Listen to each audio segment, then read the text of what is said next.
All right, welcome everyone to episode 27 of Growth Talk. I'm here with Jason, ESTJ. Jason, how's it going, man? Hey, Dave. It's good to see you, dude. Yeah, likewise. Likewise. Yeah, Happy to have you here. yeah.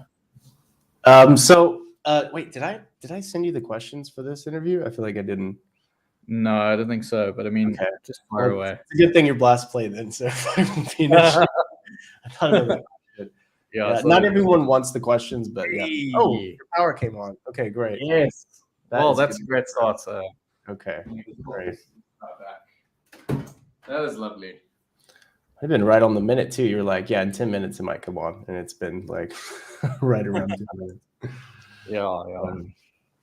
Great. No, Well, first thing I like to start off with is just a general description of your type, or not even like a general description, but like when you think of your type, what pops out? Like, what are some, when you think of your type, what's the first thing that comes to mind, or how do you see your type? I mean, I'm announcing things all the time, and I'm just blasting. So yeah, like I always have this compulsion to try and teach people, and yeah, so I like to do that. And the play, oh my goodness, do I love doing play. Play is just the best. But I mean, yeah, like I also try to think of the weaknesses as well, like having the FI at the last, FI last, like prioritizing stuff. Like it's actually like if I'm not consciously catching myself, I just like I start doing X, then I do Y, then B, then it's like go all over the place. I'm trying to do too many things at once, and I'm not prioritizing it. And it's like, okay, well, what's actually important to me? And it's not normally a question I ask. And then I'll take up my type back. I started thinking about it a little bit more. So I just that's kind of the case. It's leaving the cat in. Yeah. So yeah, the blastiness, controlling the tribe, that sort of thing. Where like throughout my life, I'd always try to get people involved in stuff. So it's like very, very blasty. Oh my goodness. But yeah, also the side of stuff, like what your brain chooses to find as real. It's like, oh, Yeah. this is what we're going to focus on. Really? Like, Mm-hmm. it's just silly stuff. But I mean, it's real to me, and it's just Yeah. hard to get through. But like the observer stuff is just like, eh. It's like at least you know it's silly. At least you know, like, okay, my mind's fucking with me right now. Even though that doesn't always help, I guess, the situation. It's still that's I guess the first step, right? Yeah, I wonder if the difference between our two types is like for you, maybe it feels like more fear, whereas for me, it's more anger. I don't know if that's the case, or if it's for you, it's Um, positive anger. yeah, I'm definitely not getting into anger so much. For me, there's just a lot of anxiety, a lot of guilt. I feel those things quite a bit. But anger is not. Usually, anger comes way later once like I've just been piled on for a long time or something, and Oh wow. then I get angry. So it could also be, well, no, you're not masculine DE, are you? You're the masculine DI. So or it could be FI thing. I'm not really sure. But I feel like, yeah, there is a more, anecdotally, FI seem to be, people with FI in their stack seem to be more okay with anger. Whereas, like, I think F on the FE axis, you're a little more embarrassed to be angry in a way. Like it's, yeah, I don't know. Anyone that's listening in the chat could if they're on one of those axes could verify that. I'd be happy. But anecdotally, that's what I've heard. So Yeah, that's interesting because I do typically feel like I can hear some of that anxiety on the ISTP voices, but I don't know if that's just me. There's a certain cadence that tends to be there, and I don't know if that's just like if that's actually true, or if I think I know that, or if that's actually that's actually what I'm hearing. But anyway, who knows? yeah, if their blast lasted, probably would hear that a little more as well. I think I definitely know some very anxious sounding ISTPs, but I know some that aren't too. So I don't know. Yeah, I definitely don't hear anxiety in lead TE people's voice. That's for sure. It would definitely be more. Yeah, I don't really get anxiety. Oh, really? I mean, so I will get anxiety in the sense of like I'll do this, right? But Okay. like that's because I'm like overstimulating myself, and I won't sit up like this. I'll just be like sitting and just like flicking my fingers. So I'll have some kind of tick where I do something like that, but I'll be like, I'm doing it again. But Stop. inwardly, you don't feel it. Like inwardly, you don't feel No, it. I mean I can just push through it. It doesn't block Okay. me. Yeah. It does in fact block me. Actually. Yeah, it doesn't block me. That's I good. can just keep going. Yeah. Okay, that's definitely a useful tool. Yeah, I have to say. You mentioned with your animal stack how you are just constantly going from thing to thing. Well, I guess it's not just your animal stack, but also your type. But going from thing to thing to thing, and not knowing like or like being as aware of as you would like about your what you prioritize. So, like the end of the day, I'm assuming you've probably done a lot of stuff. Do you feel like that was a lot, but like I don't know that was useful for me to get all that done? Or how do you feel the end of the day about doing all that stuff? I do often feel like that. Like, but I'd have to consciously look at it and say, oh, what did you actually do today? It's like, well, I did this, and did this, and this. Mhm. Okay, but what about the things that matter? And it's like, I'll get to them eventually. I just got to get more efficient. And it's like, Yeah. no, I'll just be busy forever. Mhm. Because the rabbit holes is off there forever, you know? Yeah. Especially when you get on the YouTube rabbit hole, you can just go down a million paths and just never get anywhere. Yeah, for sure. Yeah. Yeah. It's funny because I had a similar scenario today, which that reminded me of where so I'm like I don't know if you know much about music, but there's this process when you're making music called like the mix down process, and it's more of just like audio engineering and stuff, and it's super tedious, and you're going into all these details. I did that today for like 7 hours, but at the end of the day, I was like, well, I mean, I worked really hard, but like, I don't know if it really made that much of a difference or if it was a big deal. The more important things that are a little more difficult to do, I completely put off, but I did spend a lot of time. So I'm like, it was also like a priorities thing for me, I guess, today as well. And I mean, that came up when you were talking about that. Like, oh, today I could relate to that. Yeah. Wow. Yeah, 7 hours, hey. That's quite a long time to be busy on something. Yeah. For me, especially, yeah, it was a surprise, but Sure. yeah, absolutely. But that's sort of outside of where I would expect you to put your time in. What is that about? Yeah, so I've made music for like 7 years, and then I got burnt out on it. And then comes along a friend who needs to actually find a producer and release a song for her course at the university. She's like music management or something, and she's like, "Hey, do you want to make one?" I was like, "Okay, sure." And so we have like an actual deadline and everything, and like the song is for her mostly. So now I can't like be lazy about it, I guess. So Yeah. I'm You like need for spending a others. lot So more time than I would. Yeah. yeah, you want to get it right so that they like it. Yeah. Absolutely. Yeah. I don't want like, I don't know. She likes the song a lot, but I still have that fear of her like presenting it to her class and everyone's like, the fuck is this? You know what I mean? Yeah. It's like, well, Dave made me embarrassed. Yeah. She's like, oh gosh, this is our song, everyone. Yeah. Oh no, that's terrible. Yeah. Goodness gracious.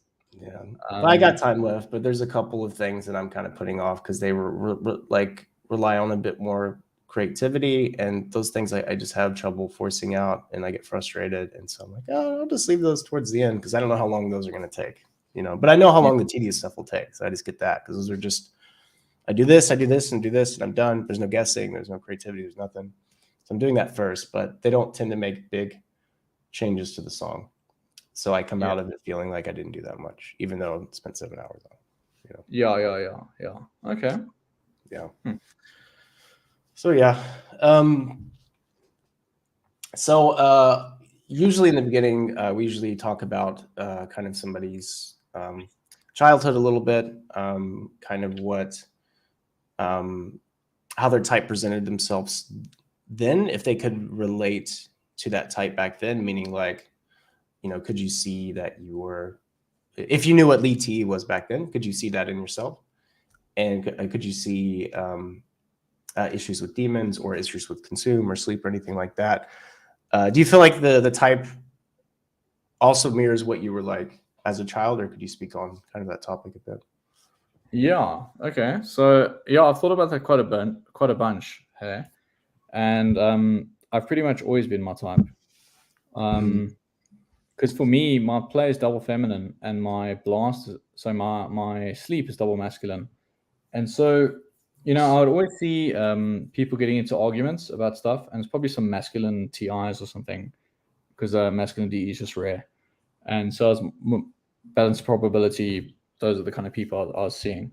And Oaks would argue and do this and that. I was just like, I just don't really get into these big arguments like that. It's only like when I get into my like real like FI like indignant, then I start to like shout and fight and argue and that kind of thing.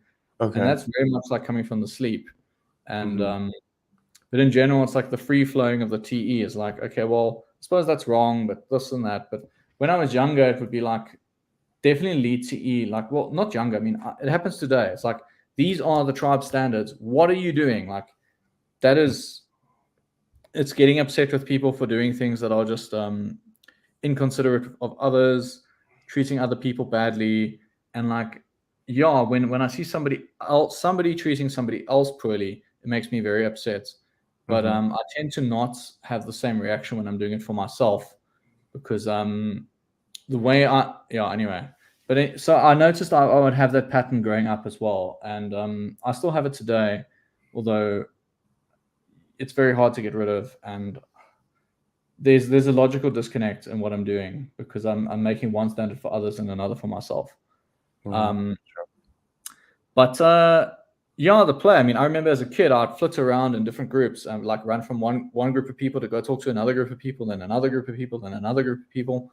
But I mean, I also very much identify with the mouse mode of the EJs, where you're like, oh, I want to be in the group, but I don't want to be like the center. I just want to exist and just watch the people, right, and just watch what's going on and see. Sure. And I mean, my saviors are just running all day in the sense of like tracking the tribe and being like, okay, so what do you do? And what do you do? And what do you do? And what do you do? So what are you good at? And what are you good at? And then I know like, oh, if you have a problem, I can connect you with another person to say, go talk to that person, talk to this person, that sort of thing. Okay. And when I was younger, that would also manifest in laziness, where I'd be like, oh, I can just ask so-and-so for help. I can ask this person for help. And it's like, I'm not building skills for myself, because I can just keep asking other people because I know who's doing what. And it's like, no, I need to be also competent myself. So I've got to build my own skills. Okay. Question about going back to the arguing thing. So you said you didn't really argue much unless it was something that was kind of within your FI. Are you also differentiating between like arguing and discussing stuff? Like when you mean argue, you mean like a heated? Not a heated thing. It would never be a heated thing. Or like, no, you're wrong, da da da da da. But I'll think it in my head. I'll be like, no, that's wrong. I don't agree with that. But let's see where they go with this. No, I don't really agree with that. And then I would leave. But like, sometimes I couldn't stand it, so I couldn't stand having it. But then I'd just leave. I'd leave the situation. Okay. Not so much direct confrontational arguing about something, because it just wasn't that important. But I mean, what I do see as well is the double masculine sleep. When I got my mind set on something, it's like it's really set on that thing. Right. And what I notice about the OR, I mean, people will disagree with me on this. I mean, there I go again. People will do this, but I mean, hey, I do it too. No worries. Yeah, I'm like, in my box, I go deep within my box, and so I realized that I can be very difficult to talk to about things within my box. So I only really talk to people about stuff in their box, and I'm like also not really that interested. So I have gone through stages where I'm like, oh, I'm not actually listening to anyone. Like, oh my goodness, like I'm really just doing my own thing. And so when you say it's difficult, is it that you aren't listening kind of to their information if it conflicts with your own, or why is that? Why is that difficult for people? Not necessarily when it conflicts. It's more like, say so I got into Magic the Gathering, right, when I was in my 20s. Yeah. And I'd like study the game, and I'd like, okay, I get really good at a specific deck. And then someone would be like, oh, isn't the art beautiful on this card? And I'd be like, but it's not a very powerful card. Like, who cares about the art? Yeah, it doesn't do anything. Yeah. But I mean, I did a bit of that, but it was also like, for example, I played this like quite recently, let's say about 7 years ago. I played this one combo deck where it had this crazy combo that would use certain areas of the game, and people could play cards that would counter that kind of stuff. And people were like, oh, your deck can never win if I play these counters to your deck. And I'm like, I prepared for this. I'm extremely well prepared. I'm aware of what you're trying to do, and it's actually just irrelevant. and then they'll just sit there and complain that I'm getting lucky and beating them, and then I'm just like, I'm not going to argue the point. I'm just like, yeah, and they can sit there and be rude and be whatever. I'm just not going to argue the point, because right. Well, I mean, they're already set on that they should absolutely win that, and if you win it, it just means you're lucky. You couldn't have possibly countered the thing that I think is countering you, right? Like, yeah. I mean, often it works as well, but it doesn't always work, and they just assume it will always work. And it's like people get I think it's also maybe just single observing. They get very binary, like, oh, I had the thing, it didn't work. Oh no. I'm like, well, maybe it'll work, maybe not. Right. Yeah. Totally. But growing up, definitely, like, especially with my younger brother, I'd be like, hey, Wes, we should do this, we should do that. Wesley, come check this out. Or I'd get my friends involved in something. And I was like, when I got into programming, I wanted to go to all my friends and say, hey, we must all program. We must all make games together. Let's do this together. And then my friends are like, no, we want to play computer games. I was like, aw. And I was like, but I'll teach you. But where does that, where do you think that comes from for you? When you feel like, I've learned this awesome thing, and now, I want to show everyone else and get them on board as well. Like, what do you feel like the driver is there? Or like, what are you looking to get out of it, I guess? I think it's just connection. I think it's connection. Okay. I think okay, because you're kind of doing it together, kind of, and you're showing. Yeah, I think that's what TE is trying to do. Is trying to get that connection of like, we're either going to ping each other on something, or something like that. And then I also got myself into holes where I couldn't connect with people because I would go really deep on a narrow subset of topics, and then other people were like, they would try to talk about those topics, and I just get annoyed because it's like the most surface level. Like, oh, have you thought about this? Have you thought about this? And I'm like, well, where the hell is this camera? So my hands are not on the screen. It's like, you see him occasionally. I know. I'm like, I'm trying to find it. It. I'm moving around because I'm like, it's too far away. It's like, oh, it's off the screen. And like, yeah, I'll be like, okay, y'all, you've just listed the first like 3 levels of the most basic stuff, and I'm like, we need to get to like the further down than that.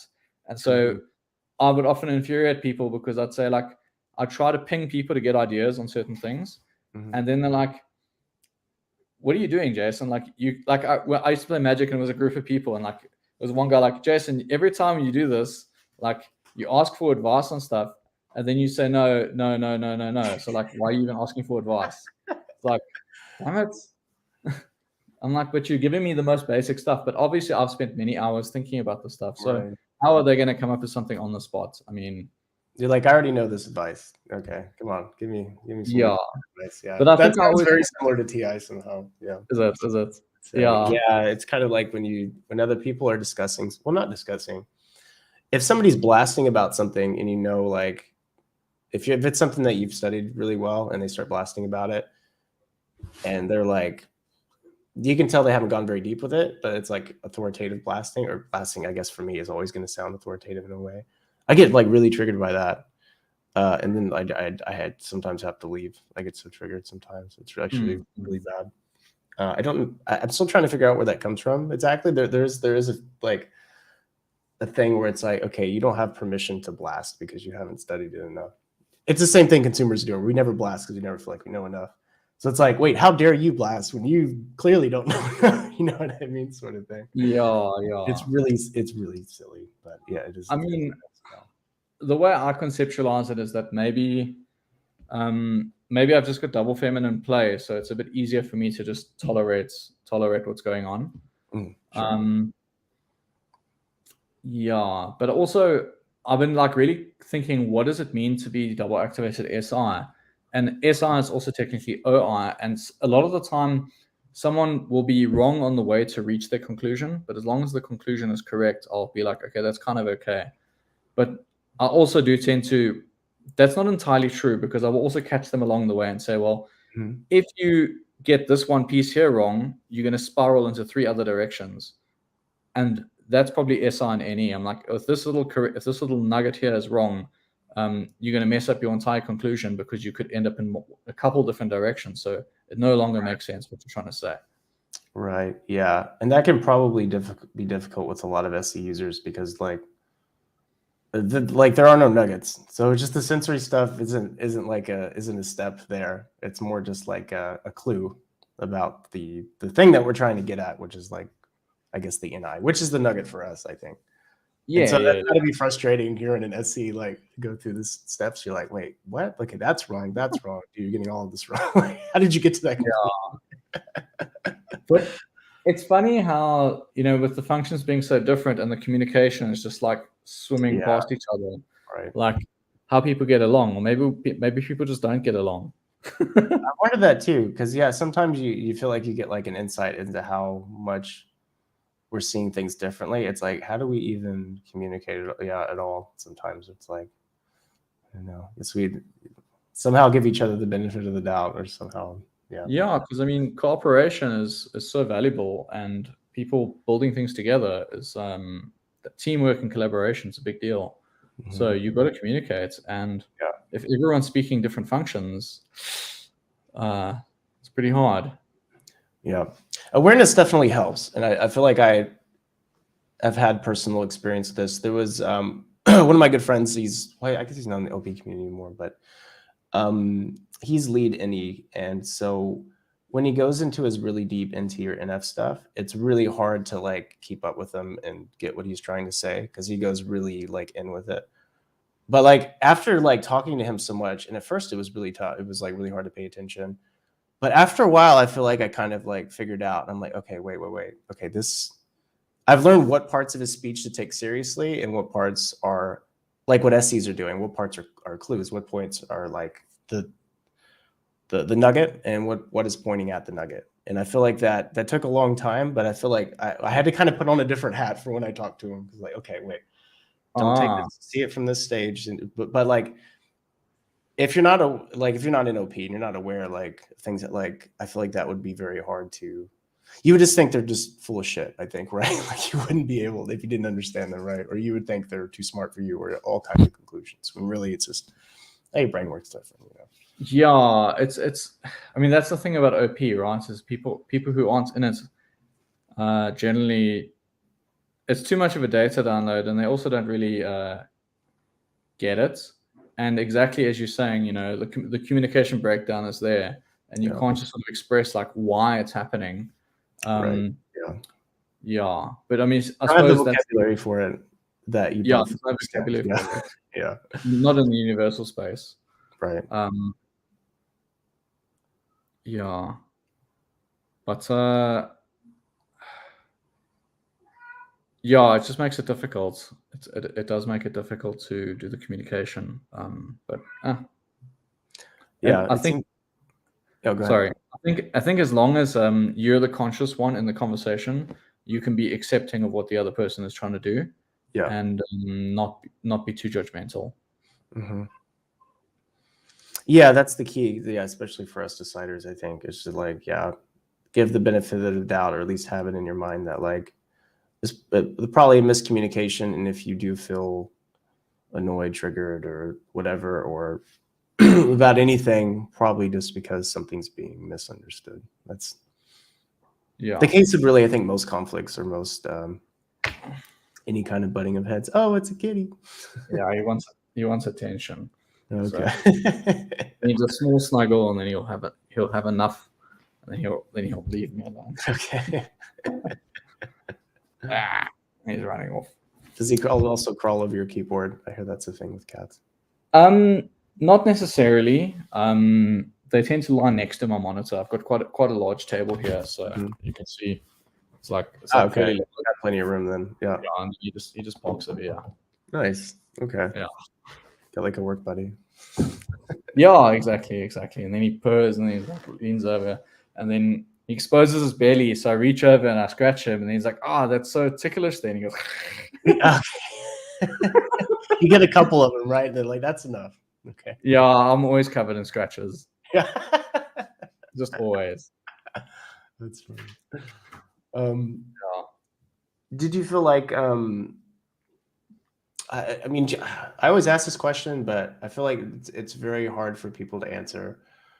And literally every episode, I also say this, and then I say, "Oh, I should take this question away," and then I don't do it, and I just ask it anyway. So I'm going to ask it again for the 30th time. Was there like did you have like a major blow up or something like that you feel comfortable talking about that was like pointed at either a demon animal or a demon function or something like that. That kind of was like a wake up moment for you or anything like that.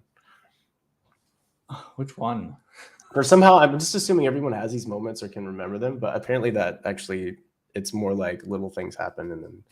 But for me, I had like big blow ups, and I was assuming really that everywhere. So yeah. Sure. Have you been able to answer the question? Yeah. So my huge blow up was in university, my first year. Yeah, I was living with some people, and long story short, short story short.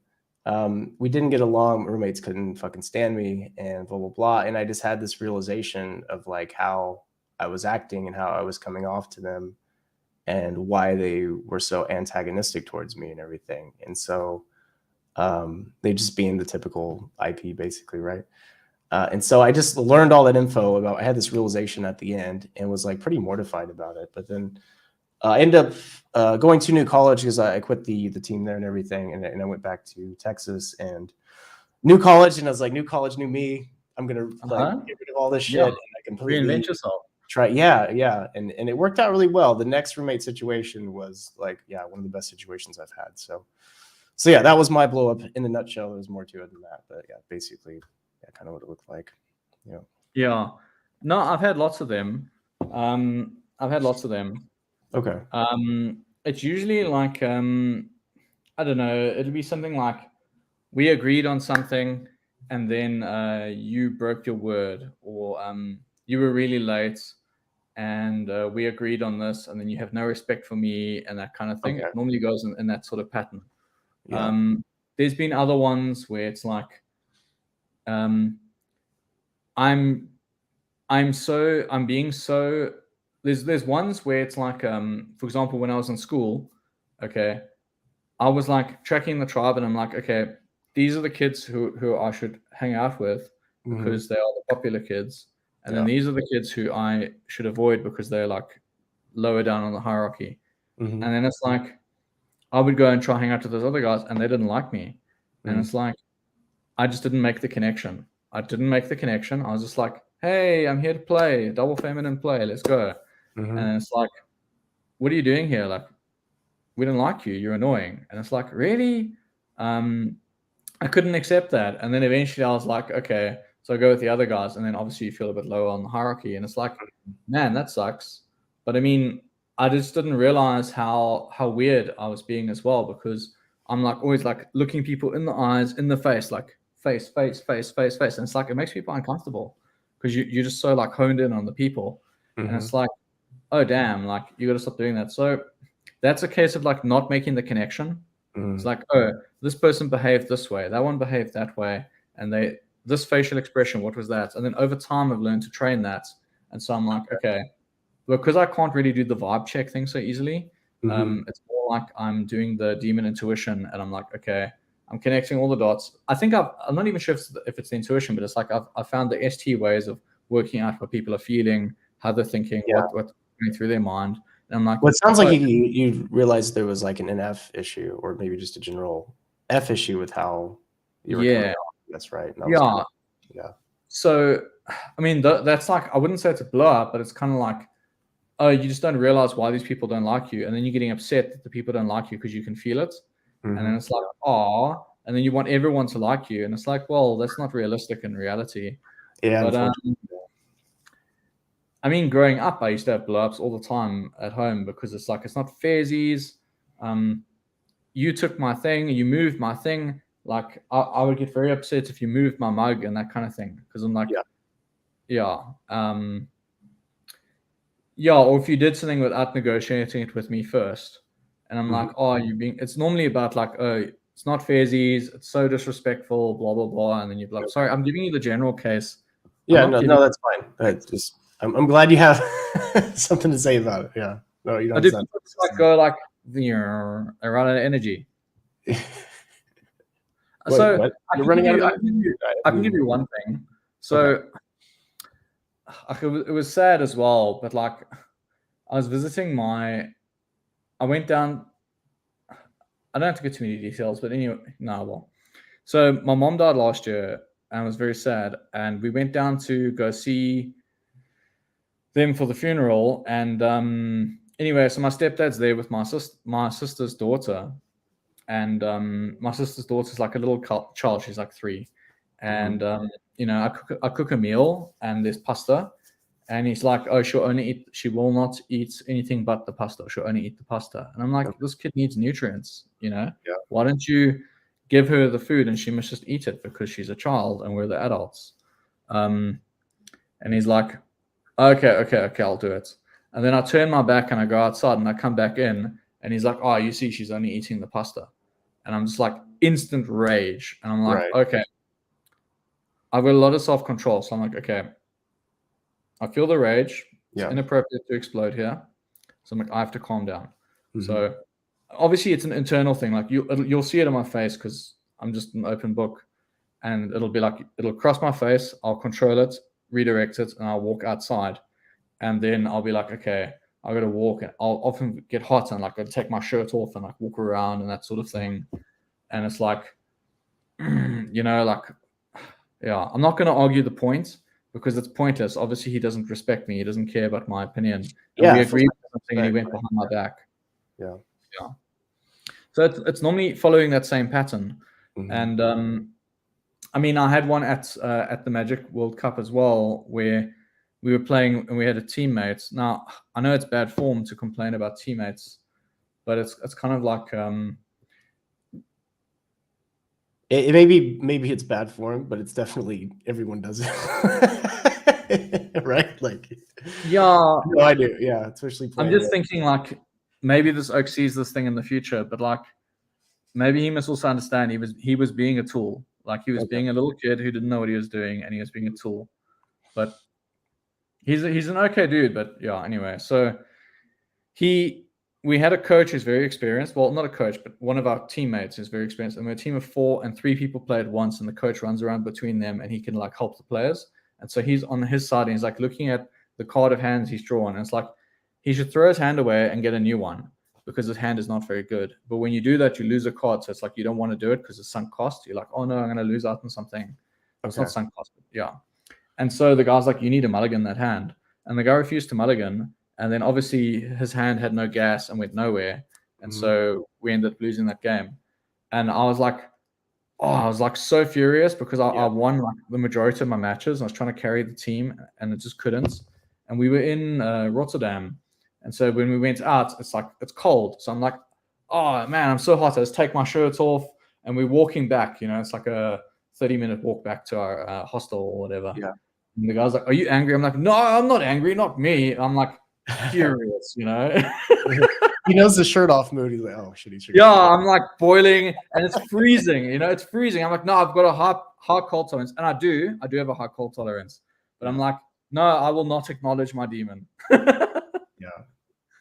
like, can I commend you for just having your shirt off? I wish I would do that more because sometimes I'm just fucking hot, man. Like I'm dying. I'm like, fucking. If it were socially acceptable right now, I would just. It's such an awesome move. Just fuck it, it's hot, Yeah. See, now when we do the we don't always have camera. Oh, sorry? When we do the Discord, we don't always have cameras on. Yeah. Well, how am I going to tell when you're angry now? Like...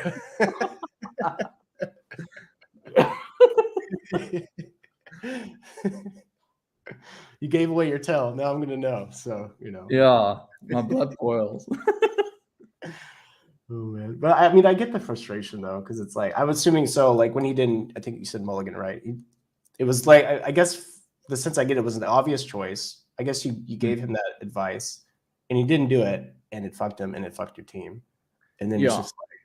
Yeah, and it was our teammate who gave him the advice, and the guy is, he knows what he's doing. He knows what he's doing. And we ended up losing, and it's like, oh, that's unfortunate. But yeah, I haven't had a big thing like that happen to me lately. It's been quite a while. I mean, you get better at it, but I've also put myself in a lot of situations where I put myself through a lot of stress and fear and difficult situations. So I don't know how much of that has contributed towards any form of growth, But I'm sure it's I don't contributed a lot. I remember listening to your Yeah. typing video and I was like, Jason has dealt with some stuff, man, you know. But if you get past it, then it can definitely be a growth thing, you know. Usually Yeah. anyway. So I don't know how much my FI at the bottom is a weakness in the sense of like it's a weakness in terms of prioritizing. I haven't practiced that skill. I need to get better at it and be more conscious. Emotionally, I'm still weird about expressing my emotions, expressing my Right. feelings.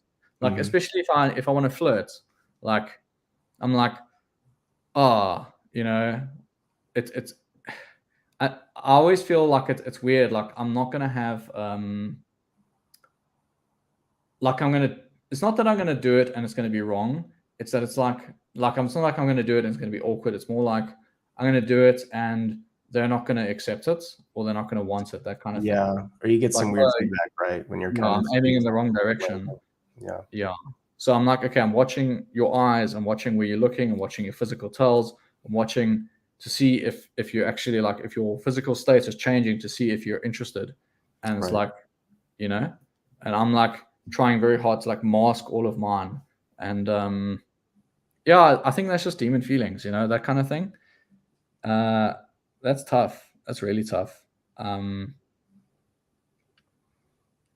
I hear you. Well, luckily, I think most of the maybe this is a stupid fucking anecdote. Please shit on me, chat, if there's anyone here. But I think FI women actually kind of dig that. You know, you're not putting your emotions out. I think they're looking for that actually. So, you know, I definitely try to FE with what I perceive as FI women, and it just does not go well. I'm like, this works with other girls. I don't know why this doesn't work. Yeah. Like you just get stared at, like a blank stare. Like, oh, okay. What do I do? But yeah. It's also like just being vibe blind as well. It's like, why are they upset? I don't understand. Why are you upset about this? That doesn't make sense. Or, okay, so you don't like this, but you need to do it. So it's like very much thrusting my saviors onto others, and that projection happens where it's like, oh, but I can push my emotions aside and get the thing done. Why can't you? Right. And it's like, well, it's a lot harder for some people, you know? Yeah. I can't do that. I think I'm not. Yeah. For me, if emotions are out of whack, good luck. But I think it feels like a one-time superpower, but also a bit of a double-edged sword. If you do that too much, definitely, it's definitely a double-edged sword. Oh my goodness, definitely. I mean, you want to have perfect inner alignment on what you're doing, and if you do that, you just get so much energy and you're so powerful. Otherwise, you're like fighting yourself and resisting yourself to get things done. Yeah, and it's no good. It's no good. True. Rather be congruent. Yeah. What you said about actually when you were talking about like putting your emotions out there, especially in like the context of dating, like in of, I don't know if I can explain this. That's also hard for me, but with the thinking stuff, actually, like when I have to like do the thinking thing, but it's not coming from my sleep, man, it is super hard. Like at work, if I have to troubleshoot like on the spot, I just cannot. My brain just shuts off.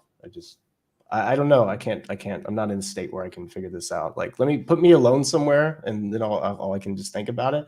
But I can't focus. You put me on the spot with thinking stuff that I haven't just already processed. It's so awkward for me, and I feel really out of place.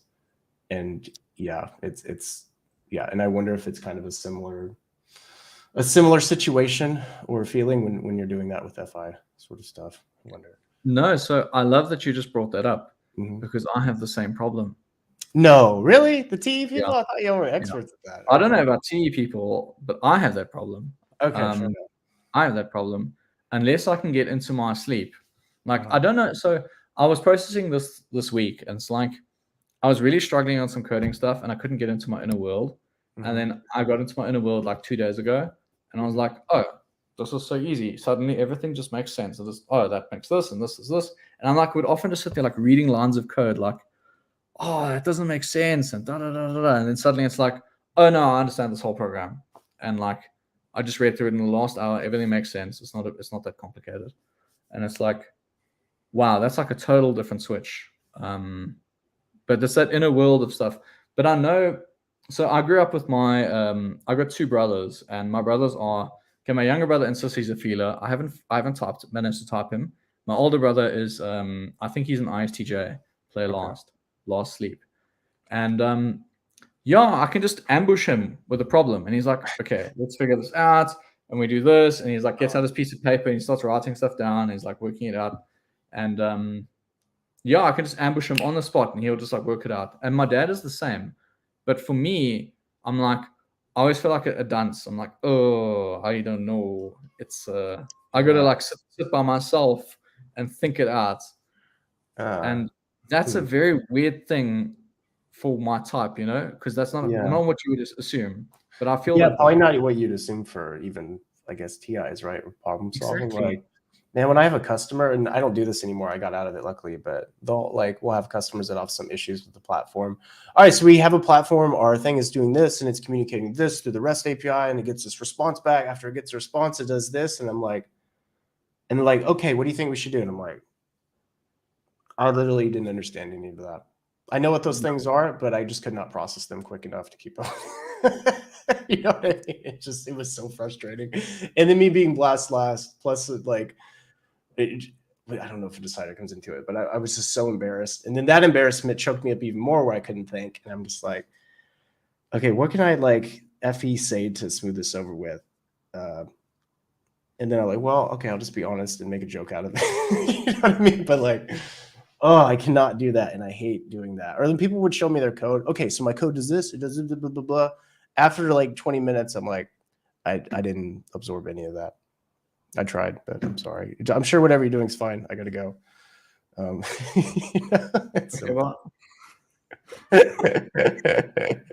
No, I have experienced the same thing. Very much the same thing. So, I got a really good friend, David, and he says, Jason, you've got like a stack, right? Like he'll talk, and I'll just sit there like motionless. And it's like, I'm just going to work through my stack and then I respond. And it's like, the words are there, but I haven't computed them yet. And it's like, it's there. I just got to like take a while to get through it all. And then I'll work it out. And that looks very weird in conversations. Like, wait, so it's like when they're waiting for you to respond and then you like have like a lag time. Was that what you mean? Or, okay. Yeah. I got you. Yeah.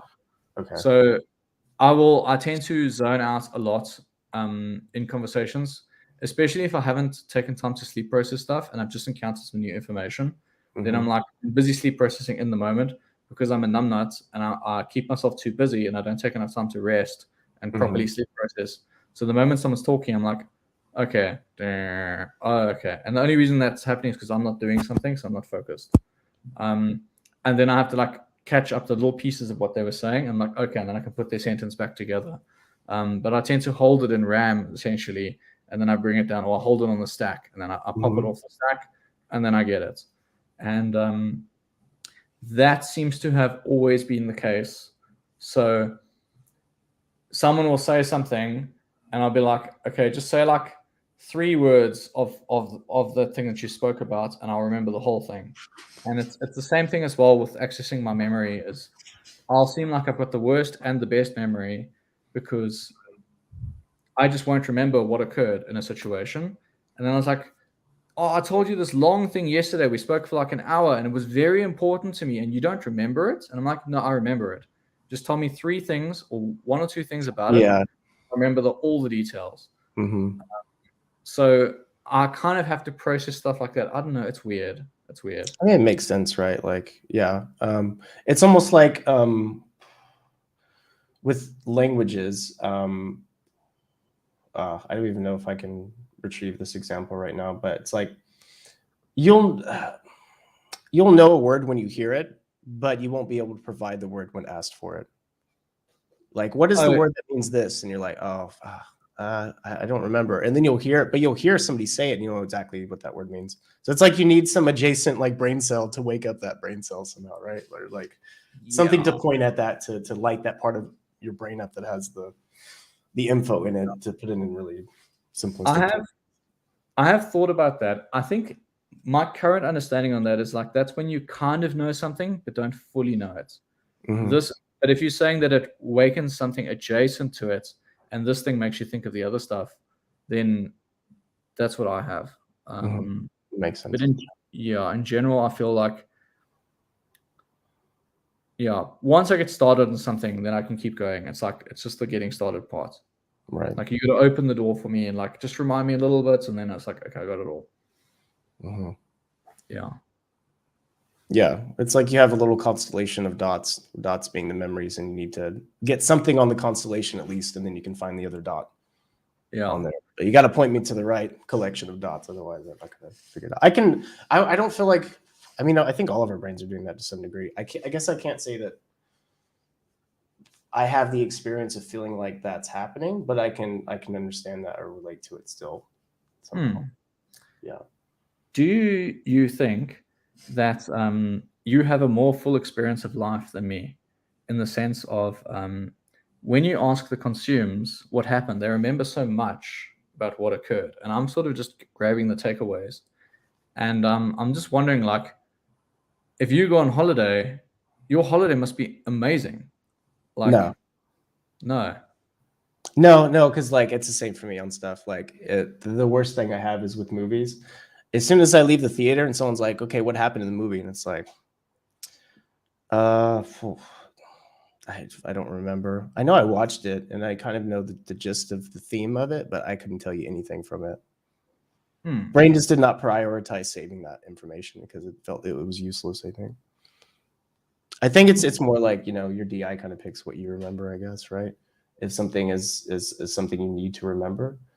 So I think, you know, the consumes are probably just, I would guess theoretically, maybe taking more in, but it's only DI, only stuff for their DI. So there's going to be tons of stuff lost still.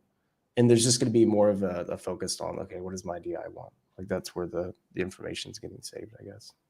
I don't know. Okay. Wow. But yeah, no, I definitely lose experiences too. It's not, I don't think that we necessarily take in more. Maybe, Yeah. but no way to verify that. Because you got double masculine consume, so I was like, do you feel like the double masculine consume makes you like aggressively go for the things that you want? Or that definitely, you want to do? I definitely do that. I don't know if it's because it's double masculine, or I actually don't know what double masculine consume looks like, and I don't know that it's been discussed much. I can't really say. I eat really fast. I guess that's double masculine consume. No, I don't know. Yeah. I mean, well, I go after what I want because I think aggressively because of just like, well, masculine DI at the top, double observing. I've got all the functions to go after it, right? Or the setup to do that. But I mean, it could be from double masculine. I have no idea. I don't know what it looks like, to be honest. But if somebody else has info on that, I would love it to hear that. But yeah, I don't know. Like double masculine sleep makes sense.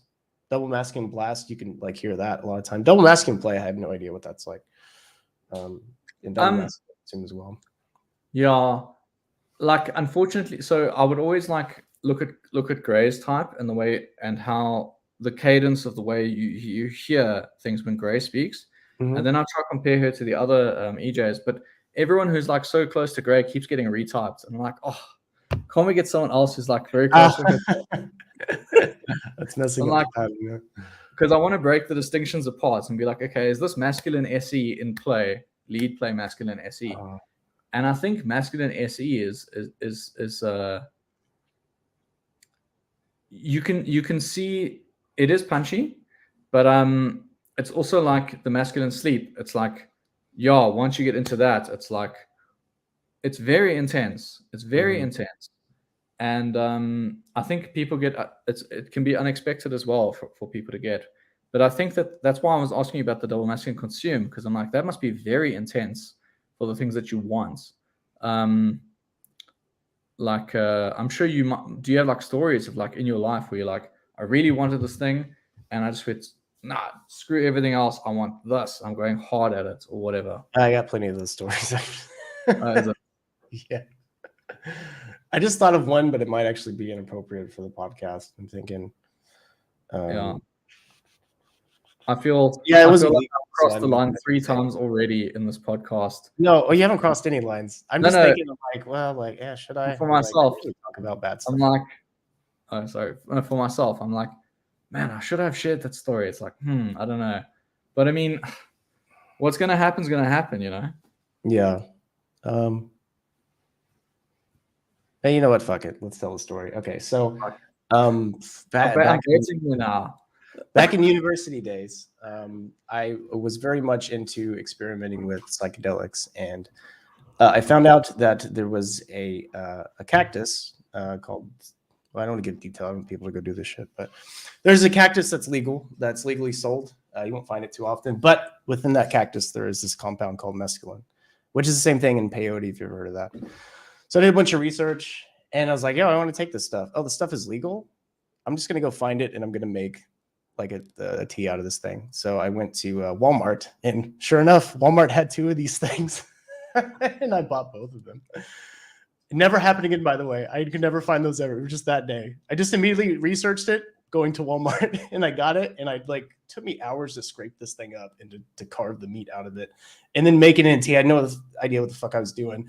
Made the tea, and well, yeah, and I got pretty high off of it. And then I watched Lifetime for like 8 hours.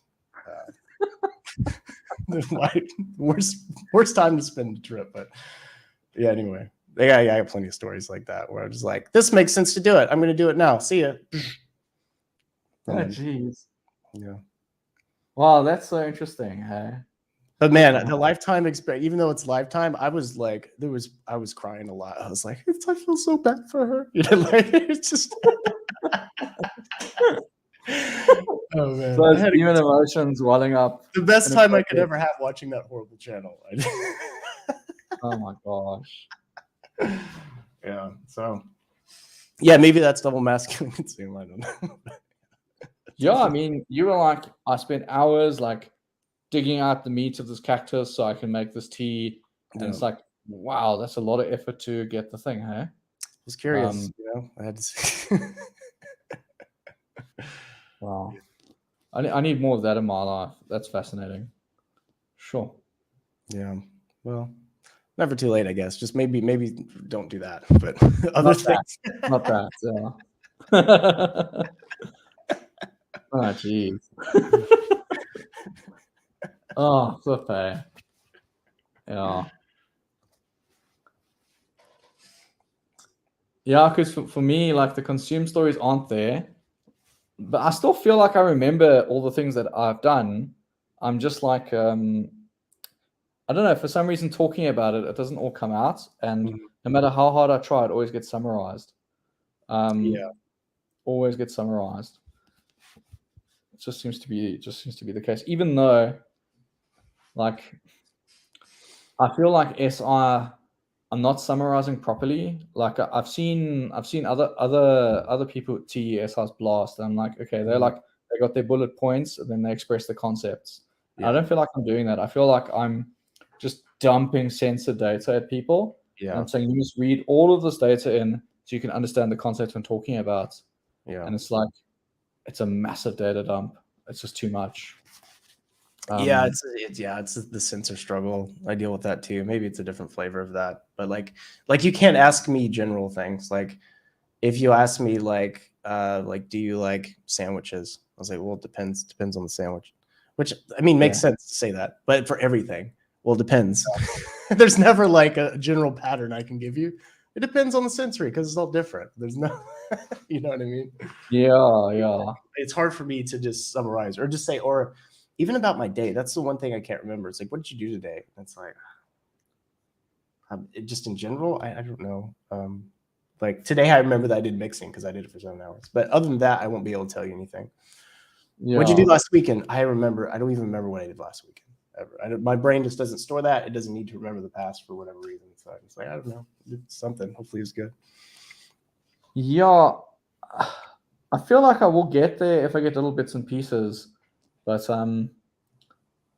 yeah, I've also used that as like a shield, where like I think when I was in university, I had a bunch of friends and we would we would hang out and do all sorts of stuff, and like I would do something that I would later cringe at, and they're like, "Oh, remember when Jason did that?" I'm like, "No, no ways, no, that never happened. It didn't occur." It's like, no, I don't remember. I'm sorry. It's just shirt's coming off.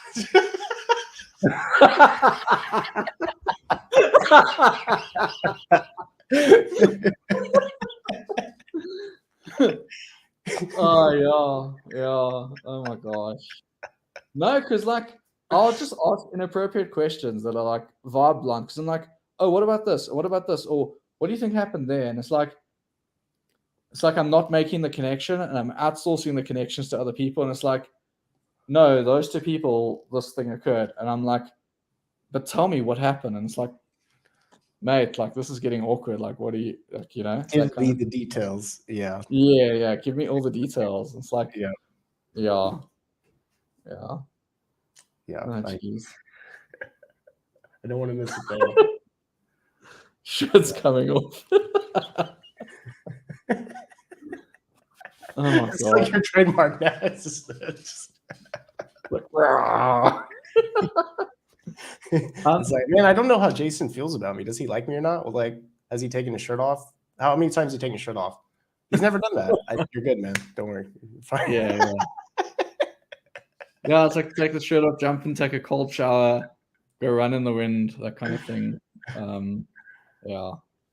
It's because like I feel like it's a major sign of weakness to explode in front of other people. Like I have no self-control. And I probably do way too much self-control in that sense. Although I'm not always perfect. I will have my moments. If I'm like, okay, but I need to say something because otherwise it's not going to work. I have to say something. And I'm like, okay, I'll try to do it when I'm calm. It's like, but I can't get calm. And when I'm calm, I won't say anything. So I must say it now. And it's like, obviously, when you do things when you're angry, it's just the worst. It's just terrible. It never turns out right, does it? Yeah. Never, ever.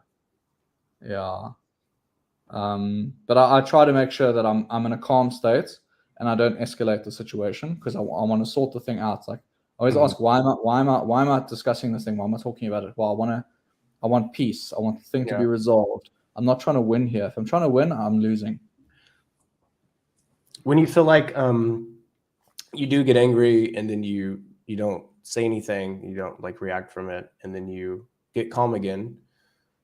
And you said when you're calm, you don't really feel like saying anything. Do you feel like resentment kind of builds up over time, or are you actually completely resolved from it? No, it will. Okay. And then I will go say something, but I also.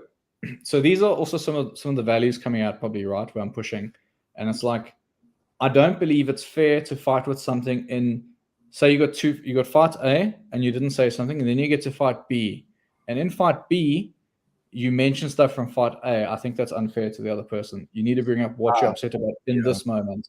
I agree. And just talk about that. Otherwise, it just expands. Yeah. Not that I'm typically fighting with people. I've just got a lot of rules because, I mean, I grew up in an argumentative household, and we would fight and shout. But I know why that is, and I've been over that ad infinitum, and I'm like, yeah, it's I have been unreasonable, but I think I'm also been reacting to even more unreasonableness in situations. And also growing up, you're just a kid. What do you know?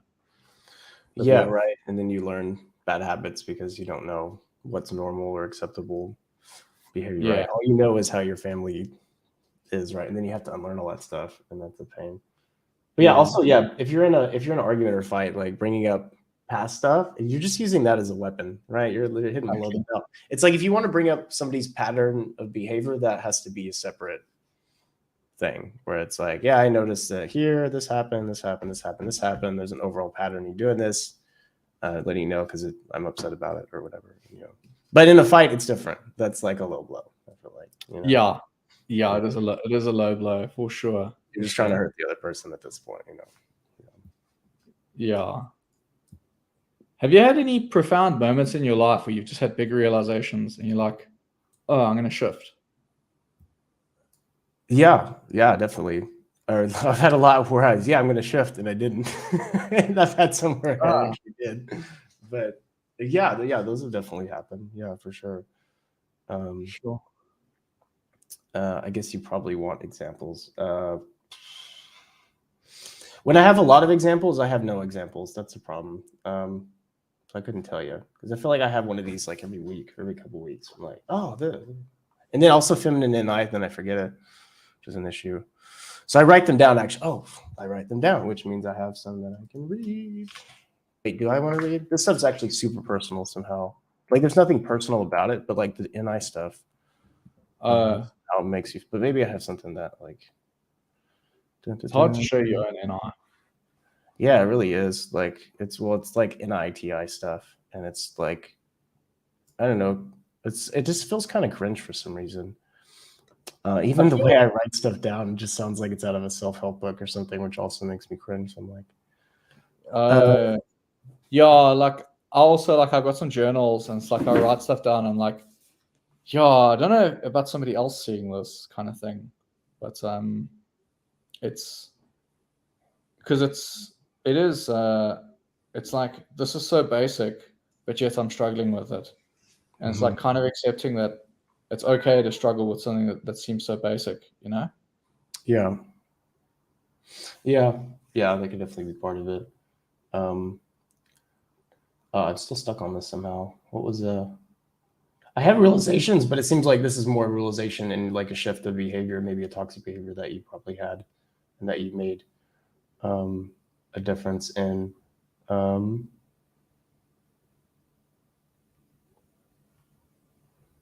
Oh yeah, so there is a shift.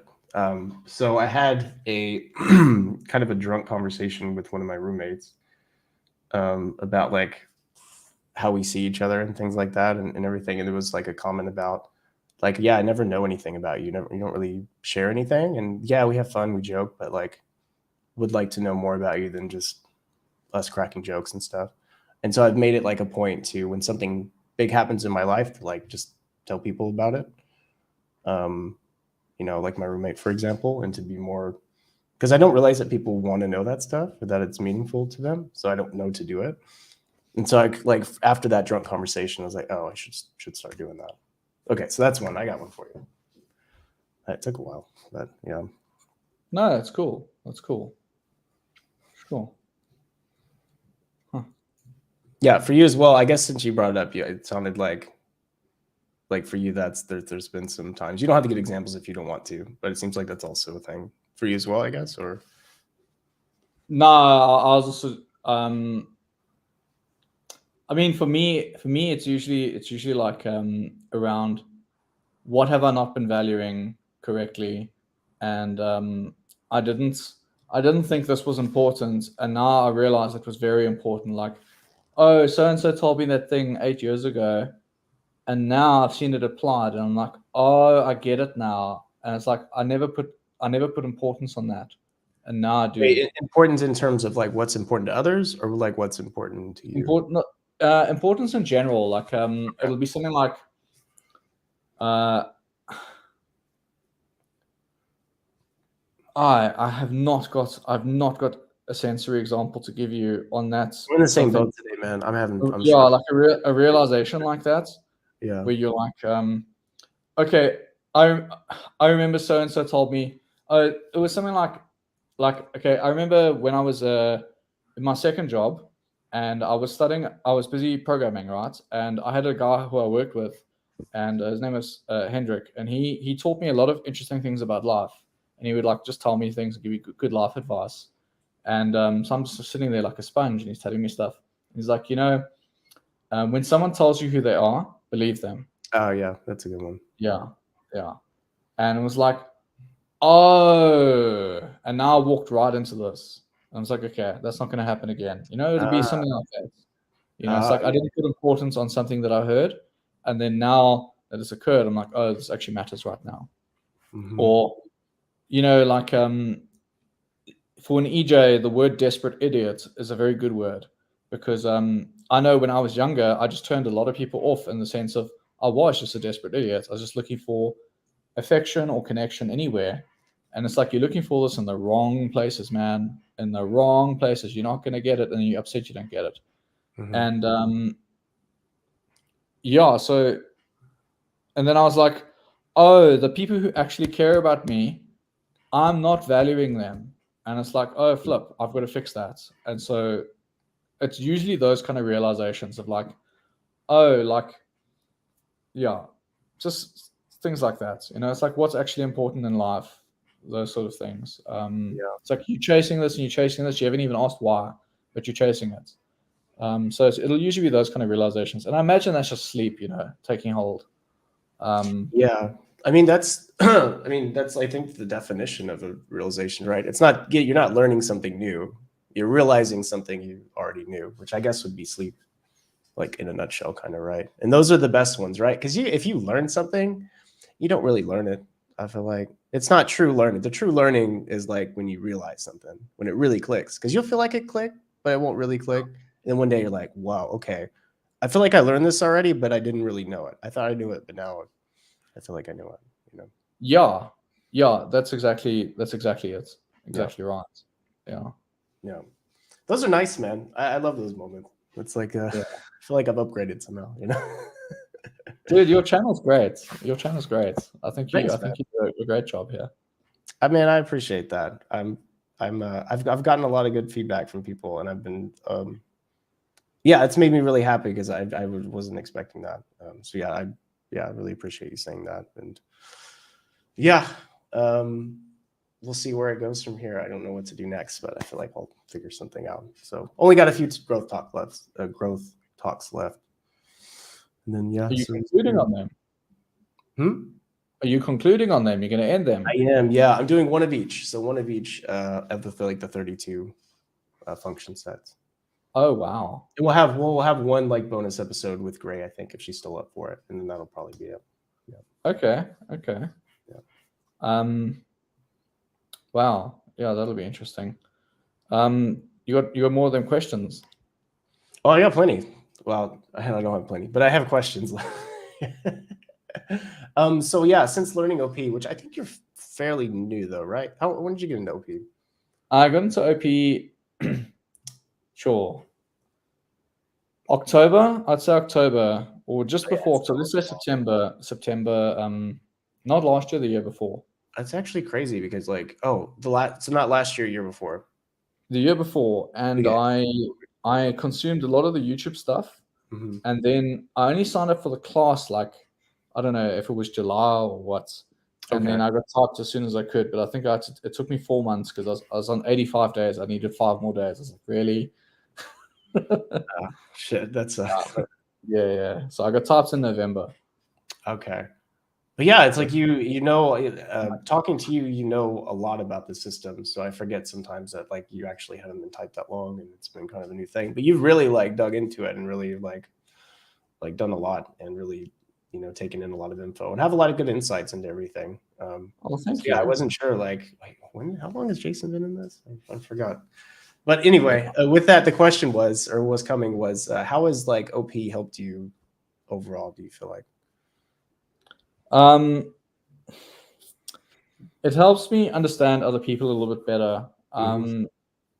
In the sense of I would get very frustrated at certain things, and I realize, oh, maybe they just don't have TE, you know, Yeah. and their standards are different. I can see especially how not like the demons, you're not taking responsibility, and it's like, oh no, I'm not. That's not my domain. I can leave that alone. And it's like, no, I have to take responsibility for that. Mhm. In the sense of like, um, if you're doing a certain set of actions, I'll be like, from my perspective, this set of actions means X. But like, if I Right. really think about it properly, this could mean something else. And I Mhm. just refuse to make that connection. And if Yeah. anyone says, oh, but watch out, Jason, it could also mean this, I'll be like, no, I refuse. Yeah. And yeah, that's not good. But it's also, I do find like, I would come out of a lot of social interactions thinking like, oh, I messed up. They didn't like me. Yeah. What did I do wrong? Did I upset them? And that sort of thing. And it's like, then you send people a weird message afterwards, like, oh, I'm sorry if I like made you uncomfortable. You're Yeah. like, Yeah. what? I do that all the time. Yeah, Yeah. Because you just have to like settle yourself. yeah, I'm sorry if I was mute. Oh, everything's fine. Yeah. yeah, exactly. So it's like, no, that's not real. Like, it's probably not real. Sometimes it is, and you got to do it. But like, and Yeah. people are like, oh, that's so sweet. But it's like, nah. And most people are just fine anyway. They're like, yeah, I was a bit weird, but whatever. Like, Yeah. it's not a big deal. It's like, oh, you know what? It's not a big deal. Like, Yeah. Yeah. That's like the double deciding. You have to or I have to constantly remind myself, or like when I feel like I've been weird and then I'm feeling even more weird because I'm feeling like I was weird, I try to like think of like when other people were weird and how I felt, and just try to take some comfort in knowing like, oh, I didn't really care that they were weird actually. So wait, other people should not really care, at least most, right? And I'm trying to do that. It doesn't always like help that much, but sometimes it's kind of, sometimes it does it a little bit. I mean, there's also what I've been thinking about lately as well. It's just the consume last of like just going for what I want, and just being like, that's okay. I can just go for what I want, and that's fine. And I do notice myself asking permission for things, and it's like, why? And I know if I spoke to any other person, I'd be like, you're being ridiculous. Why are you asking for permission? Just go do your thing. Yeah. It's like, as soon as I reframe the situation, I'm like, okay, so how would I tell somebody else to do this? Oh, okay, cool. I'm going to do it that way. And Yeah, like, right. oh, Yeah. perfect. Yeah. I think that's the, like, or at least one of the ways to double decide. If you do that thought experiment enough in your head, then your brain just accepts it, and then you don't have to think about it anymore. At least that's what I hope. Yeah, I think also because my FI is a little bit weird in some senses, in some ways, and then I would imprint that on other people, and then I'd be like, oh, you're not behaving according to the way I think you should behave. You're wrong, and it's like, yeah, that's not the way. This is not the way. It's hard though, because you feel like it doesn't feel like, you know, well, it's my perspective, so it's the right one. No, it feels like it just is the perspective. This is the ST what occurred, and I don't know how anyone would see it differently. This is, you know, It's like it's hard to get around. Coming through life, I'm like, what are we talking about? Are we just looking at such different pieces of reality? I saw this happen, and now you're denying it. Like, are you lying? Like, what are you talking about? It's right here. Like, are you nuts? You know, those kind of situations. It's like, yeah, what I saw is not the complete picture of reality, and just making peace with that. Yeah, that's really good. I think that's very good. It helps you give other people the benefit of the doubt when you can. Yeah. So I'm also trying to structure my life where I do my saviors more often. Yeah. In the sense of like, oh, these are the things I'm going to be really good at. So let me excel at them and just defeat everybody else, because this is what I'm really good at, and you can't really compete with me. So I'm gonna do those things. And yeah, because holy crap, man! Like, the only way I could be more blast is if I was masculine TE. It's like, oh yeah, you're double activated blast, aren't you? Yeah, it's like, holy crap, I'm really blasty. So it's like, okay, so I'm efficient and I can get a lot of things done. Let's do it. Yeah. Let's see what I can do. Yeah. That makes sense. And then it's like I don't know. I feel like you're whatever somebody's last animal it is, it ends up being their actually most effective animal in a way. I feel like take my animal set for the most part. Like it's all about absorbing information, right? You got consume from, you get stuff from the internet or whatever. You got play from other people. Sleep, you process all that stuff. You know, it's going to be really effective blast because I got all the info, you know, and I got it processed, right? I think it's the same for you, where it's like you have the blast, the play, the means of communicating all of this stuff. You know what I mean? And now you know specifically what to gather. So your consume is going to be the most efficient. You know exactly what you need, what information. You're not like me, just all over the fucking place consuming everything. Yeah, I'm definitely not focused, and it's the most like probably the best, the most useful consume, right? Has the most benefit somehow. Yeah. Well, I'll be like, why are we looking at all these different things? I should look at this, because this is the thing I need to do blah blah blah. So therefore I'm going to look just at this, and not at the other things. Like I'll have a biology test or something, and instead of just looking at the chapter that the test is over, I'll read the entire book. It's like, that doesn't make sense. Now that's an exaggerated example, not that dumb, but like, I mean, that's kind of what you do as a consume. Sometimes I'll do that as well. Yeah. But obviously, you know, it's on a spectrum. How often am I doing that compared to you? Probably not as much as you are. Yeah. Yeah, I think it's the way I see it when you have consume last, or even consume as a demon, like you go into so much depth on a specific thing, and that's how you treat something when you're like consuming it. And so, yeah, of course, you're not going to want to consume a bunch of stuff because your kind of expectations are you have to go. Whereas like consumes, I don't think you're doing that. It's more like it's more breadth than I think depth. You know what I mean? I'll scan through a whole biology book instead of just reading one chapter 100 times. So I've been trying to put this together, and that's what I think is occurring. And now you're saying it back to me as well, and I'm like, yeah, this is what I thought was happening, but yeah, I keep getting people disagreeing with me, saying like, I don't know, saying. I mean, no, I could be Jason, wrong. I guess that's been my lost. understanding about it. But like from the other people that have a similar setup, like that, it seems like that's really what they're doing. Like I don't know that whatever it's in their box, they're extremely knowledgeable about. And I know the only way they could have gotten there is to consume the hell out of it, right? And to really process it and then teach it to people and everything that's involved in that. You can't do that with everything. If you're putting that much energy and time into something, it's not possible to do that with a lot of stuff. You just can't. So the only way to like have a lot of different stuff is to not go so deep. It's almost like just physics, right? Like maybe not physics, but you get what I'm saying, right? Like you only have so much resources, you know. So to answer one of your earlier questions as well, you were saying like, how's my type played up before I got typed? And I remember I was chatting with this guy, and he was I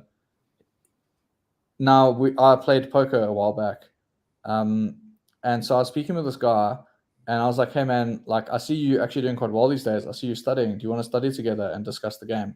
So we went off and we had a talk, and I'm like blasting, right? I'm sharing my known information, explaining all the different stuff, and he's like he's using a solver. So in poker, you get a solver which will run many simulations to work out what's the correct mathematical probability of the thing you should do. And so I've studied a lot of poker courses, and I've gone through an absurd amount of information on poker, and I cannot execute as well as I can say what I can do. And so I'm like, okay, so the answer is going to be this, and this, and you should do this, and this. And he's like, you could talk about it, you can explain it, but then when you go to do it, like, I don't see you making these same actions. And it's like, oh yeah, like if I could play the game as well as I could speak it, maybe I would do better. But I don't know if that's just like that, actually. Yeah. It's maybe just I think that also just might be the disconnect between what's the concept? It's unconscious competence and conscious competence, and like, you know, there's 4 stages of competence. And yeah. I don't remember the names, but I remember the concept. Yeah. So it could be something like that, or maybe I've got something that happens in the moment where it all just vanishes, or maybe it's I'm not also like it might not even be type related, because that's also a thing that like people that get really good at stuff, they get good because of the way they practice is like a conscious, like deliberate approach to it. And people don't always know how to do that, right? They'll take in a bunch of information, but they won't actually go over, like, I actually don't really do this in poker, but like in a video game, if you learn new information, you play the game, you go over your replay, you find what you did wrong, and then you correct it the next game. People will take in a bunch of information on what they're doing wrong, but and never like actually apply it. Like it has to be like a conscious effort there. Like when I was boxing, there'd be people that were in the gym 4 times as long as I was. But they just go in there and hit the bag every day. You can tell they weren't focusing on technique. They're just like, whatever. And they go in the ring and they never got better, ever. And I like it clicked one day why. And it's like, oh, they're not actually like, they're doing the thing every day, but they're not actually doing any sort of like monitoring or actually applying everything. They're just brainlessly doing whatever they're doing. And I think that's just like, I guess that's something you can learn or figure out. Or I don't know. But I don't know if that's type related necessarily, but there was somebody that spoke about it on YouTube the other day, the psychiatrist actually, about like doctors, and it's the same issue with doctors, how some of them are just never, they're shit doctors. You know, they learn what they learn and they never go anywhere. They never get better as doctors, and then some do, and it's because some of them are applying new information, some are not. To put it in really simple terms. That's a good thing to bring up, actually. Because yeah, unless you've got your stretch goals and you're trying to, as you said, do the deliberate practice, you're going to stay the same. It's like Yeah. oh, that whole people talk about the 10,000 hour rule, but like, Yeah. I've been driving for how many years now? Am I a race car driver? Yeah. Am I an expert? No, just driving. Mhm. You have to push your skills, otherwise they won't improve. So Right. like that also kind of makes so much opportunity in the career markets because so many other people are just lazing along status quo, The not majority. Yeah. yeah. So Majority. people are just creating opportunity because most people are mediocre at what they do. Yeah. Yeah. It's just, it's a job. I go to work every day, whatever. It's, um, I think that's a lot of people, and fair enough. Job sucks a lot of the time, but if you can make an actual practice at your job, which a lot of people don't do, you can actually go extremely far if you want to. Because it's really that Yeah. simple thing that a lot of people just aren't doing, whether they're not doing it on purpose because they don't care, or maybe they don't even realize it, or whatever the reason is. But yeah, absolutely. Just really that one thing in any field or any skill, just have that one technique will take you anywhere. Just the ability Yeah. to improve, basically, and the conscious effort to do so. Yeah. Because like a lot of people are like, oh no, I could never be super good at blah blah blah. But like I read Timothy Ferris's book, The 4 Hour Chef, and that was a Yeah. very that was a very long read.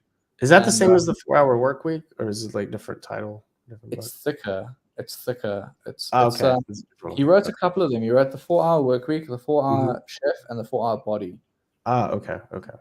The 4 Hour Chef he was trying to use cooking as a methodology for improving his your skills in multiple domains and how to That's such become a world. nice thing, dude. I I was love it. just gonna say that. I was just gonna Yeah. say that. Yeah, it's so NR. It's like Yeah. all the stuff is the same. Yeah, I mean, I get it. Like, if you improve one thing, you can use that same rubric to improve anything else, right?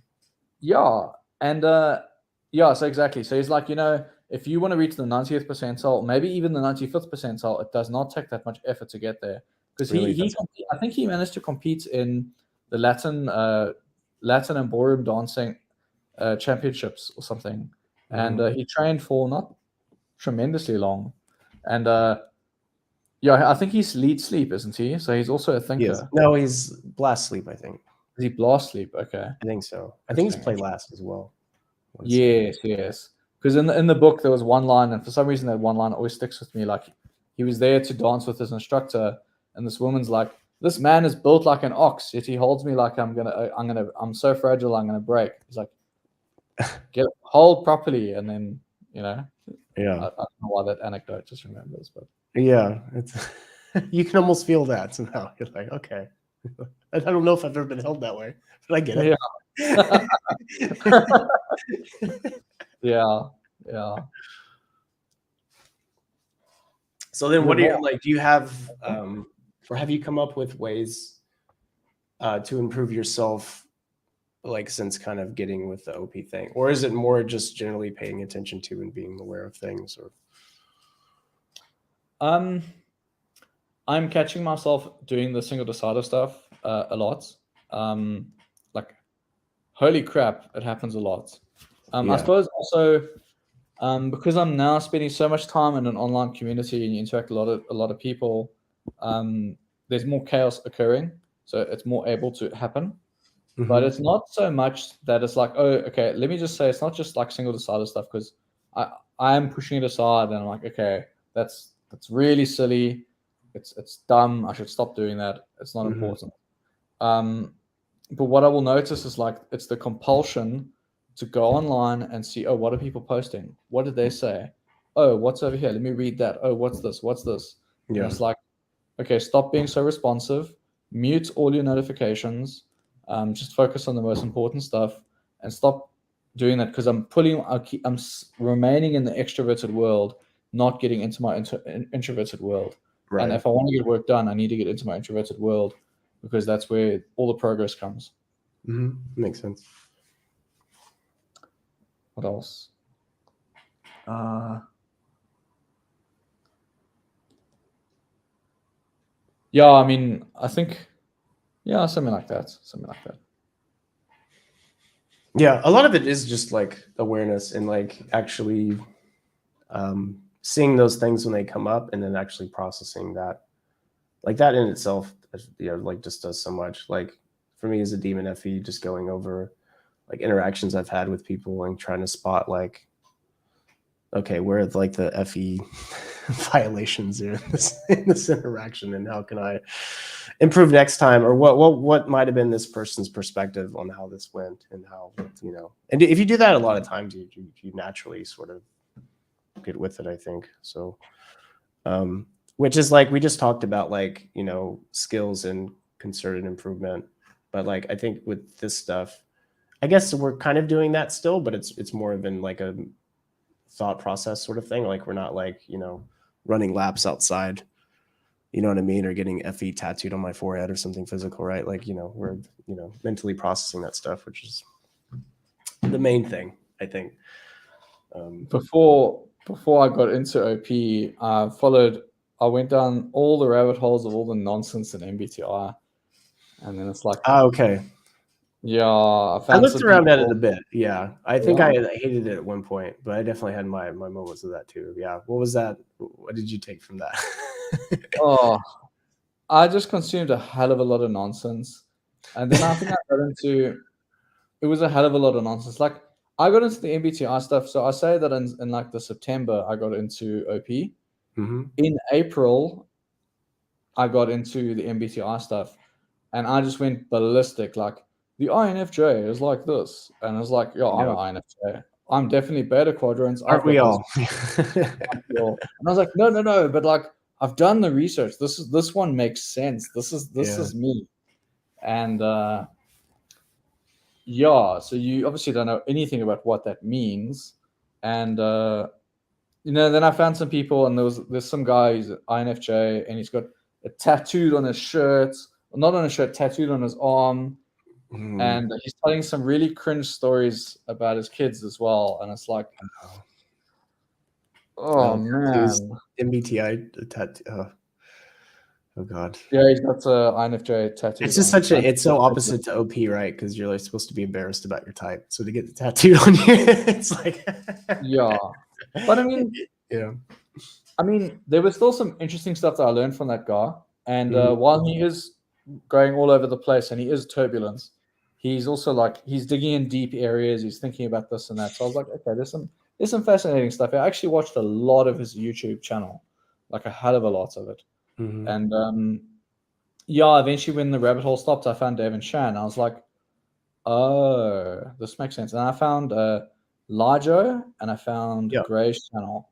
And so I consumed most, if not all of most of Gray's channel, and then a lot of the OP stuff as well. And I found Gray's channel made more sense to me because it was more organized.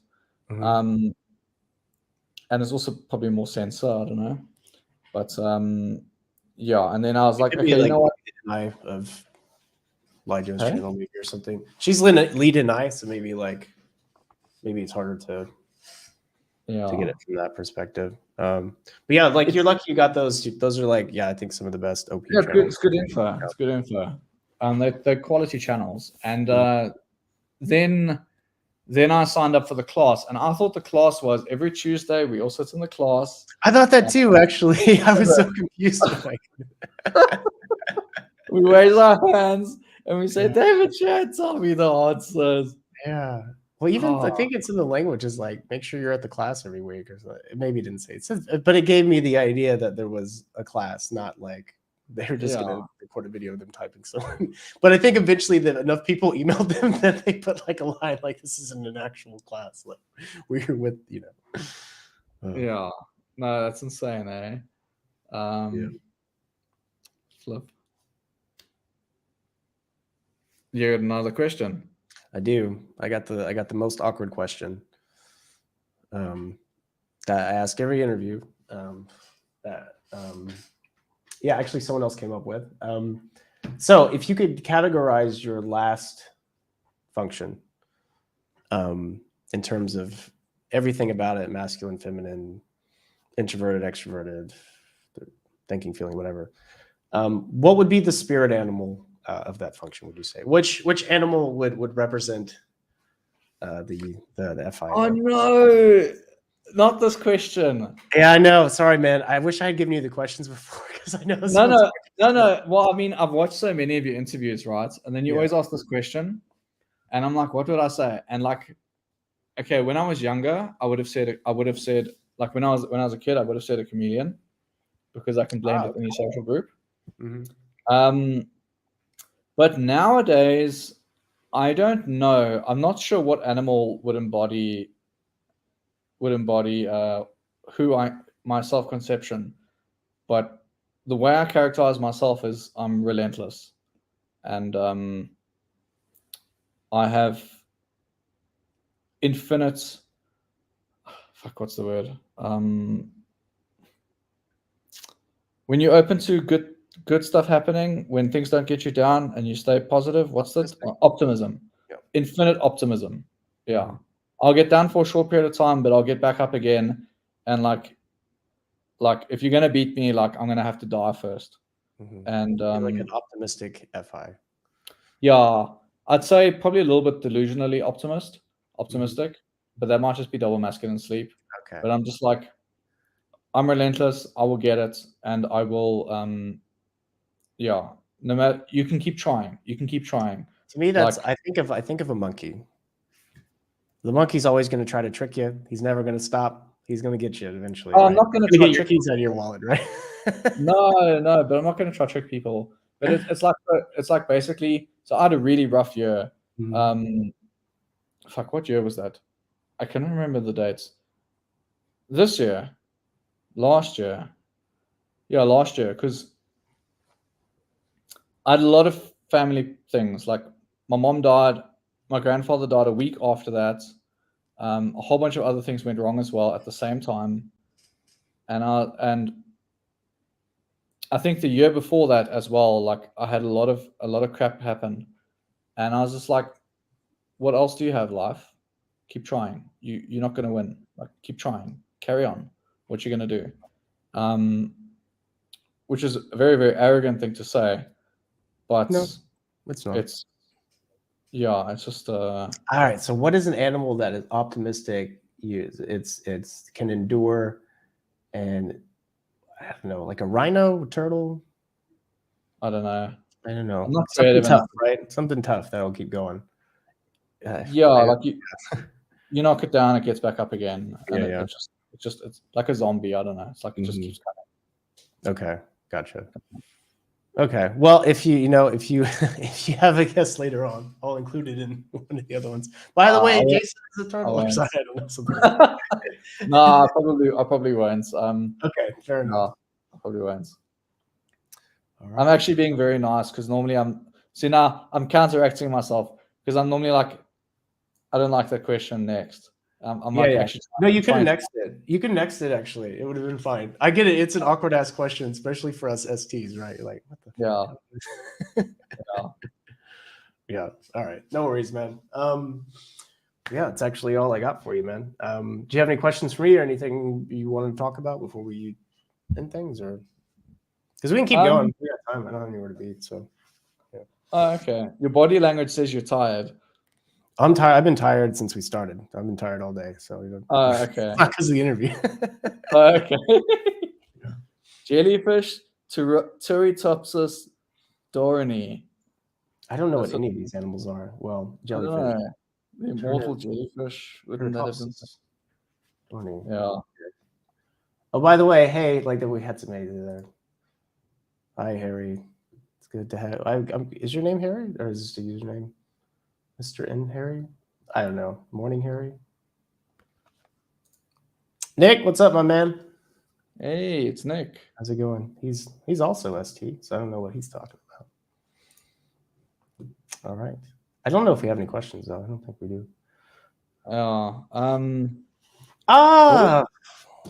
It's not Harry. Okay, I know you. Okay. I don't know if Oh, you want me to say your name on stream, so I'm saying hello, Femto. It's good to see you. okay. How long have you been programming for? I don't program so much now, but I started when I was around 12, and then I stopped. When did I start this job? I think I was 33, so I think I had 21 years, something like that. was a long time. But now I'm not really doing it no more. I'm done, burnt out. Oh wow. Yeah, you just teach now. Yeah. Well, I don't teach people how to program, but rather how to program for something. So it's not about like the fundamentals of programming, but like, okay, here's how you use the API, here's how you blah blah blah, that sort of thing. But yeah. Oh, okay. Huh. Yeah.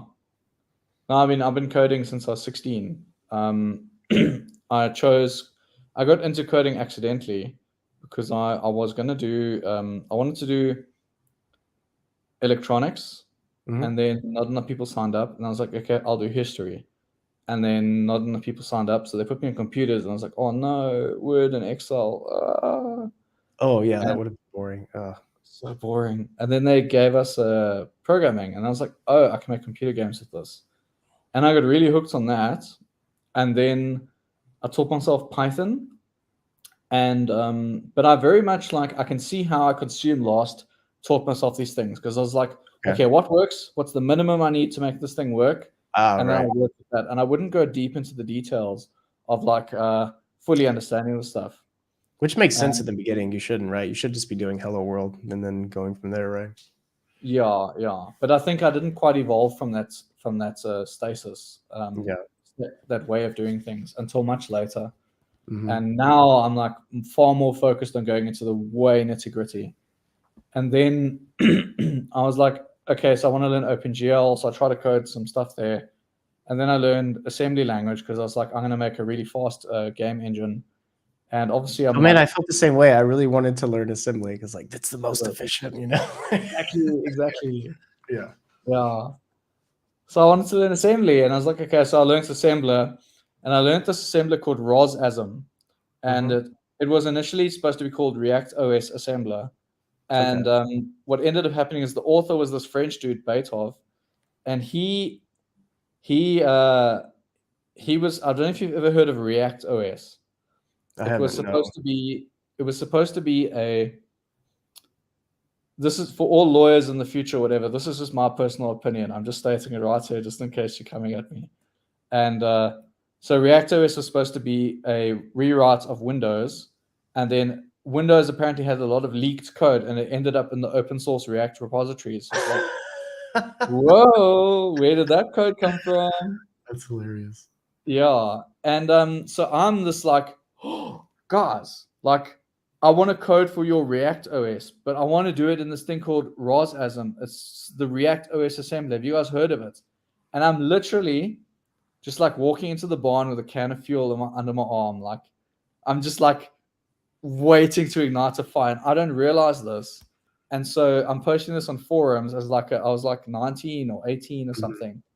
And the guys are like, he doesn't realize what he's starting. He doesn't realize what he's talking about because a lot of people are about to get very upset because apparently Beethoven and all the React OS people had a massive fight and they just don't see eye to eye and they were like, fuck you, go away. You mustn't So you're name like, your hey, you were trolling them without knowing it, right?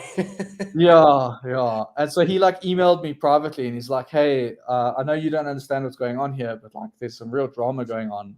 So I was like, oh geez, I didn't even realize. Okay. But that was cool. So, like, you know. So I went back to my assembler forums and I was like interacting with people there, and they had released all sorts of stuff. And I wrote my assembler, and I have this habit of like compulsively saving. So I'd like just tap the save button, and this thing, the way the guy wrote his assembler was it saved the source code inside the portable executable.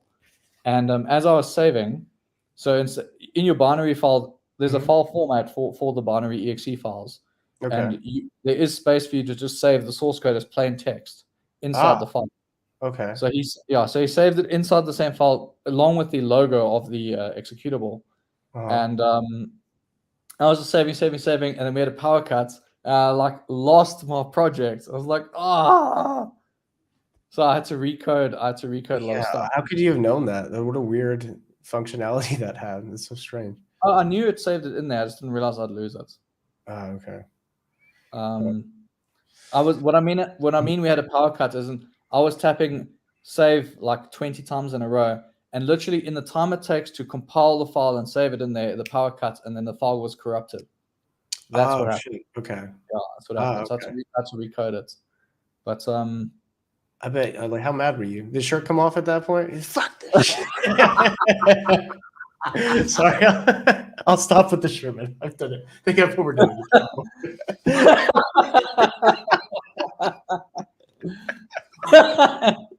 yeah. No, I was furious, man. I was I like, would have been too. Holy fuck. I had to rewrite it again. And yeah, anyway. So I'm trying to learn how to tell consumer stories. So I'm trying to take through the whole thing. Okay. And like yeah, so that was fun. And then later, I did Java in university. I wasn't happy with that. Didn't like it. But I was very You didn't like Java specifically, or like the class? specifically. Okay. Yeah. But I was like, why are we learning Java? There's Python, Yeah. And so as a kid, I would always have that kind of thing of like, why are we learning this? We have this. And so maybe that's consume last, like low openness or stable masculine sleep. And those are Could be a also lot of areas things. I was like that too. Whenever there was a new language, I was like, this other one's already in my DI. I don't really want to learn this other stupid one. And then I'll learn it like, oh, I like this one now. Yeah. Oh, now that's interesting. That's interesting because you and I are somewhat opposite types, but not exactly. Mm-hmm. Wow. Okay. Huh. Yeah. Well.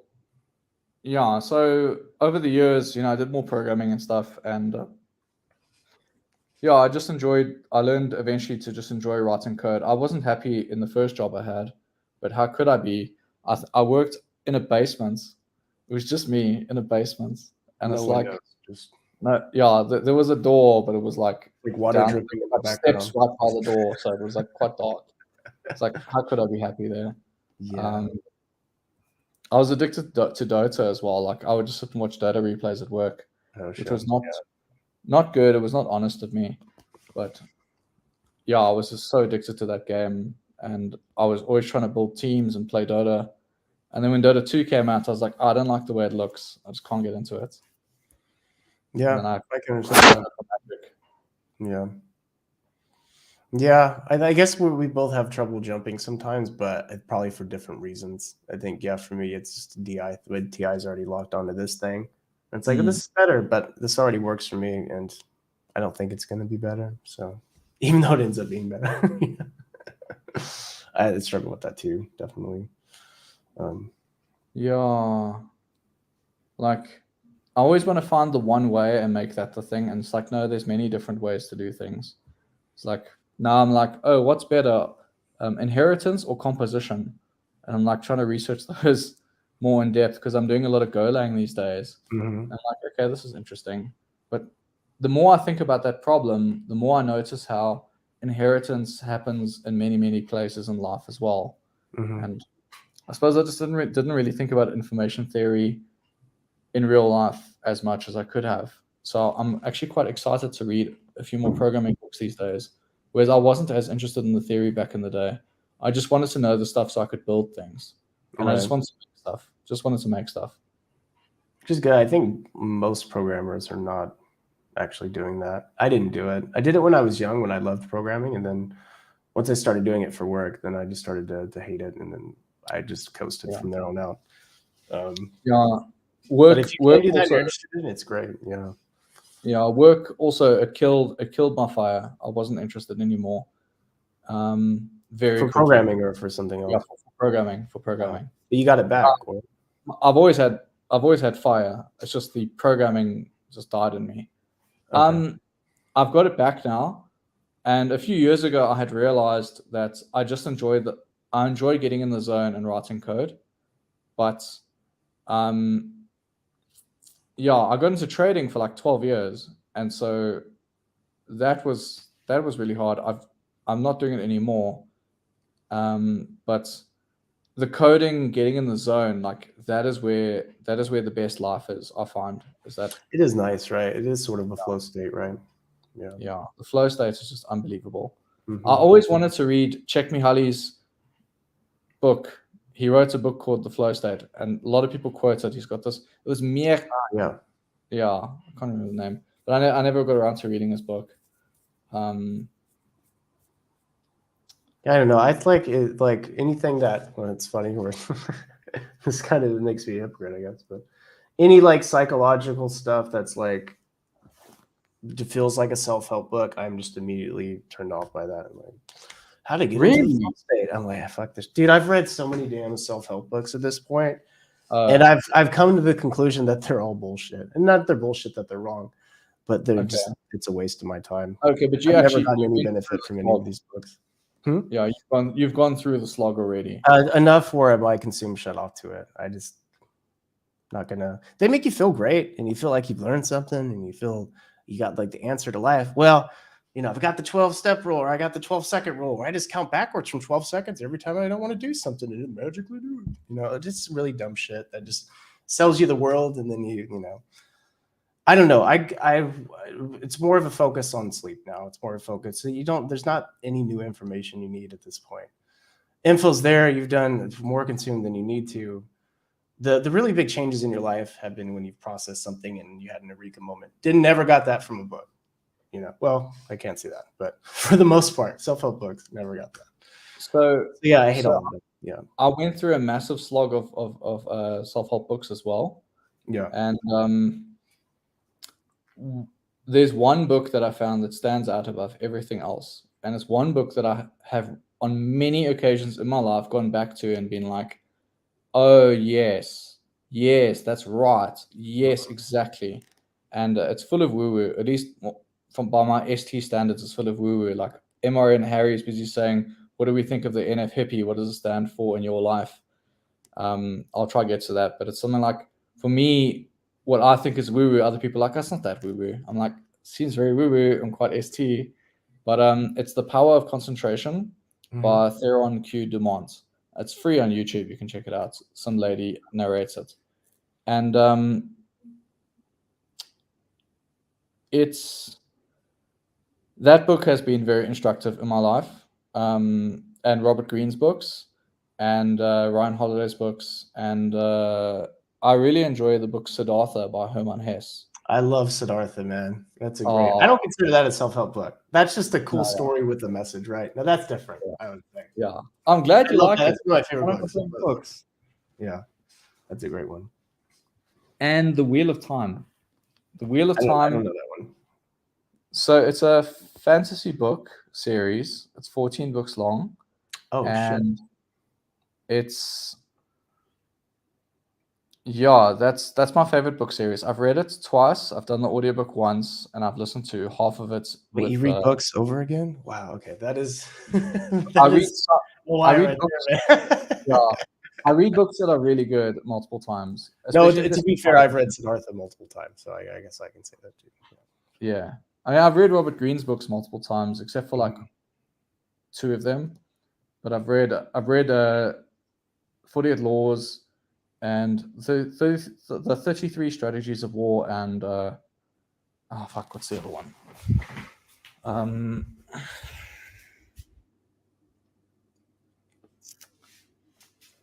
I have not sorted my books. Oh, Mastery. I've read them multiple times, but yeah. So just masculine sensory, walking around looking at like things and carrying the laptop and Oh man. disorienting the audience. I like that you still have like a passion for reading books. I remember you saying before that like you had a period in your life where you were just reading all the time, and it was like one of the best like time spans. Yeah, I wish I still had that, but I think I've overdone the savior now. It's like no more consume. We're done. It's too much now, man. Yeah, I think it also just when I was younger, I was dreaming of all the possibilities, and I was like, oh, anything could happen, but I need to be equipped for the future. The future's coming. I've got to be prepared. I don't want to make big mistakes in the future. And in a sense, that's also not living. Like, Yeah. it's also a refusal to live, and you have to go out and make mistakes. You're just And preparing for life your whole life. exactly, You never actually live, right? you're never actually living. You got to Yeah. go out and make mistakes, otherwise you're not living. Yeah. I think a lot of self-help would not be needed if we stopped trying to do self-help. That's a controversial opinion. I guess I can unpack that another time, but I believe self-help in and of itself can be the problem. Yeah, it's a tunnel. I mean, Even though this whole show is called Growth Talk and it's like self-help, Lol. but still, I think a lot of it's like creating the problem. But anyway, that's a whole other topic. Yeah, there's a line from Hagakure's Book of the Samurai which says like all obsession is bad, and that's roughly what it says. But it's a very, very beautiful poem on obsession. But yeah, but I don't read as much as I used to, and I want to make the time to do more. But yeah, I don't know. It's kind of like you just get into imagination land, and maybe that's my NF hippie state, where it's like, oh, anything could happen. I could do this, or I could do that, or all these different possibilities are at my fingertips. Oh, okay. I can do anything in the world, and nothing is beyond me. I just have to read, and then I can figure this out, and then I can go do all the things, and yeah, that makes sense. Everything's at my feet, you know. It feels like a consume mindset as well, kind of like a lead consume sort of. Yeah, like tapping into that kind of. Yeah. But even there, like, I still, yeah, something like that. But I mean, I'll read stuff if it's like really practical and needed right away. But as far as NF hippie stuff, yeah, like when stuff gets a bit too woo-woo, I'm like, you know, I want to be more grounded in a sense. If it's bullshit, basically, you're like, no, I'm not consuming this. To put it mildly.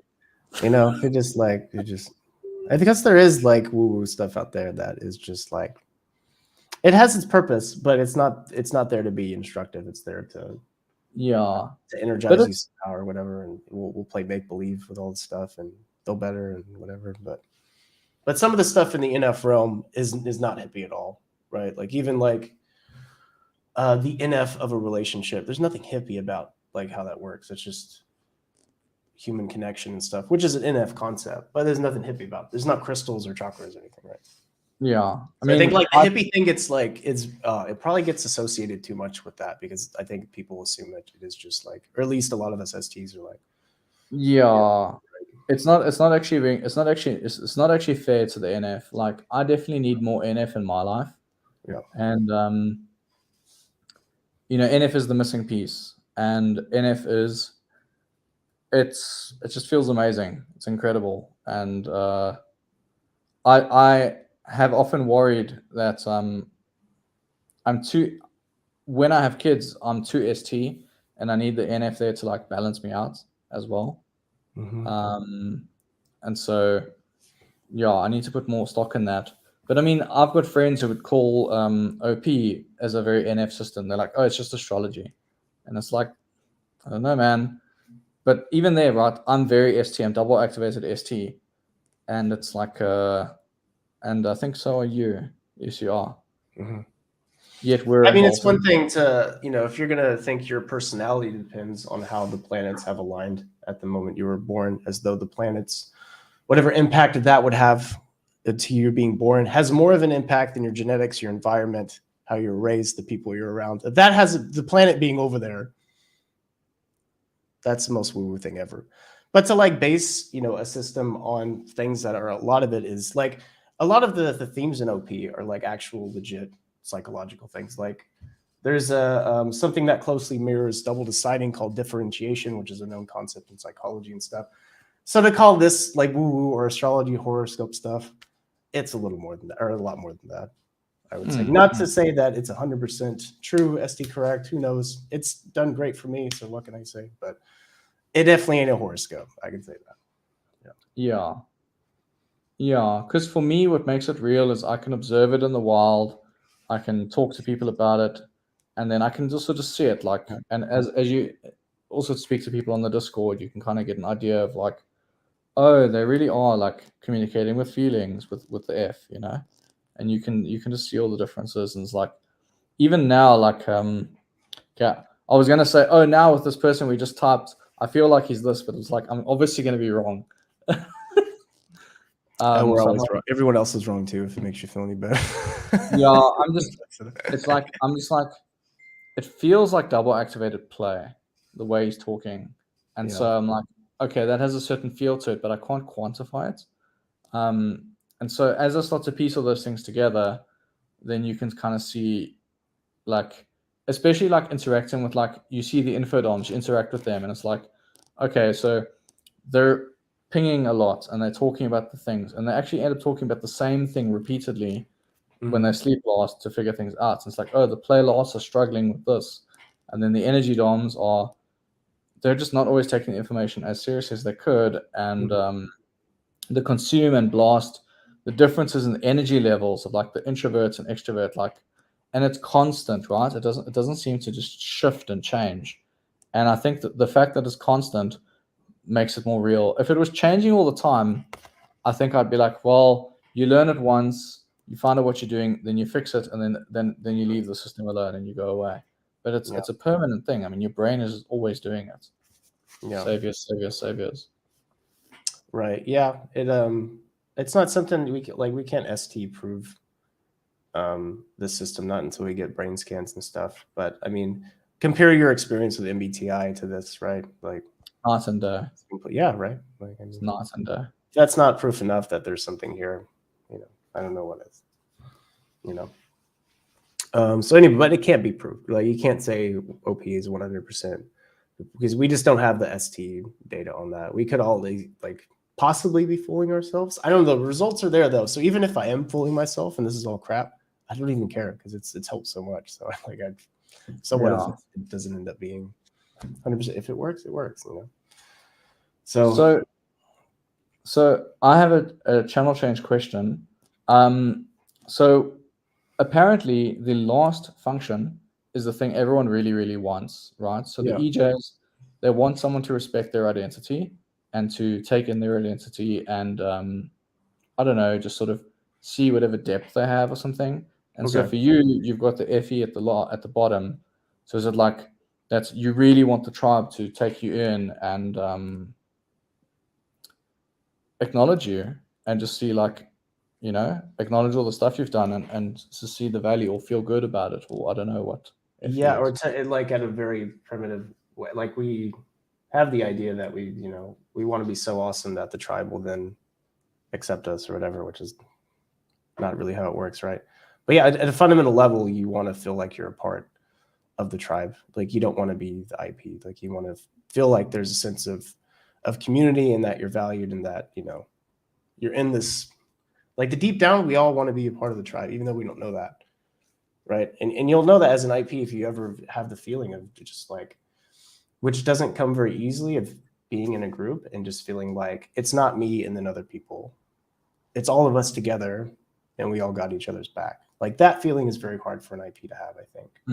But ultimately, that's deep down, that's what we want, right? But we think we have to get it by being the best hunter in the tribe. Otherwise, why would the tribe fuck with us? Yeah. How it goes. Yeah. Interesting.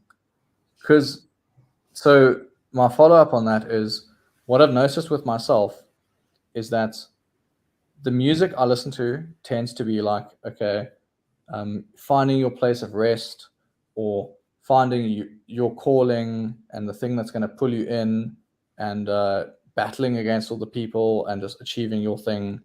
And then not only that, one of the reasons that I noticed that I really like the Wheel of Time is it takes you through the character Rand, and it's his journey as he goes through life. And he's trying to strengthen and harden himself because he's got hardcore challenges coming his way. Yeah. And then he learns more Buddhist ideas and he becomes more flowy and he figures out how to be less rigid. And he eventually becomes the positive father figure, essentially, in life. And I feel like, for me, that's kind of like just feeds right into my FI, right? Those kind of stories, those kind of ideas. Yeah. And I don't know if you, obviously I'm putting you on the spot, if you've noticed similar kind of things with the stuff that really like gets you going, with the like identifying with a story or a character in the story. Yeah. Did you ever play Metal Gear Solid? No, but I probably should have, because it's canon, but I haven't. Well, the first one, and I think I played as I think it was 10 or 11. Not only it's my favorite game of all time, but like, it emotionally affected me as a child, where I wanted to be fucking Snake from that game. And it's so funny because Snake is basically an ISTP. He is like, but the most badass, like, sure of himself ISTP. And I also love James Bond, of course. So I wanted to be the ISTP archetype when I was a kid. So bad. And I thought Snake was the coolest dude. He had no emotions, man. He didn't care. He got the job done. He was so badass. No one could kill him. He was so good. He was so significant. You know what I mean? And like for me, like, and then also like the no emotions thing, or like being awkward with people and wanting to be alone. That was me as well. So it was like, this is the cool version of like how I feel, you know?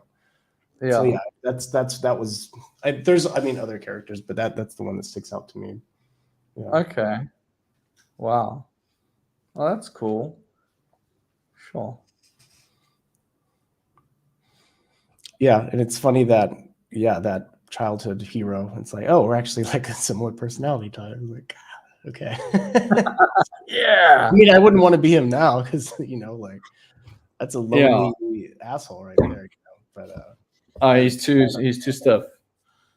he's too demon fe, man. You know, I think he eventually learns to fight for like the tribe as part of his storyline. You know, but at the beginning he's just out for himself, and he just says that it's like, I don't care about anyone else. I just survive.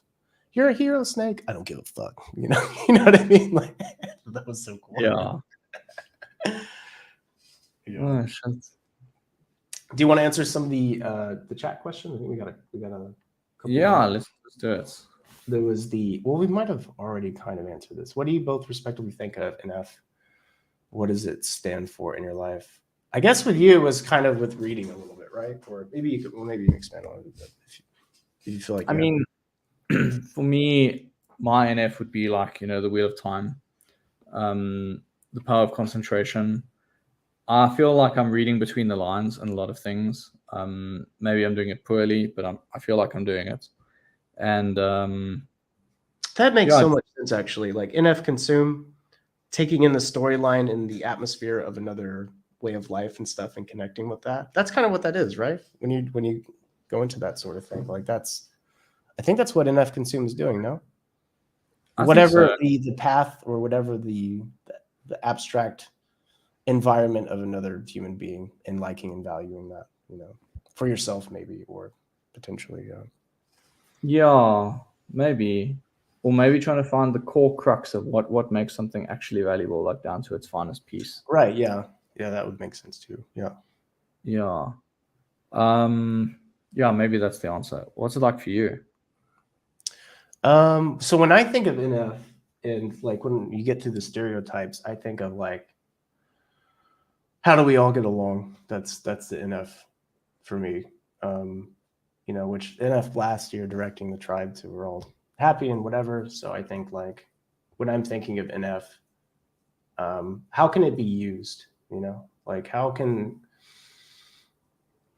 I like use, or how can I understand somebody's point of view, and how can I use that to foster harmony in relationships? I think, like for me, that's part of it. I guess there's a lot to it, depending on the animal, you know, or you know what kind of NF.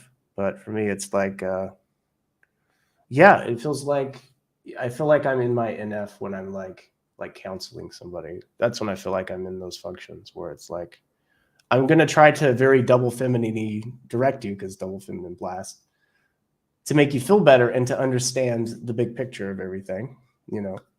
And that's what I feel like is my kind of NF zone, I guess.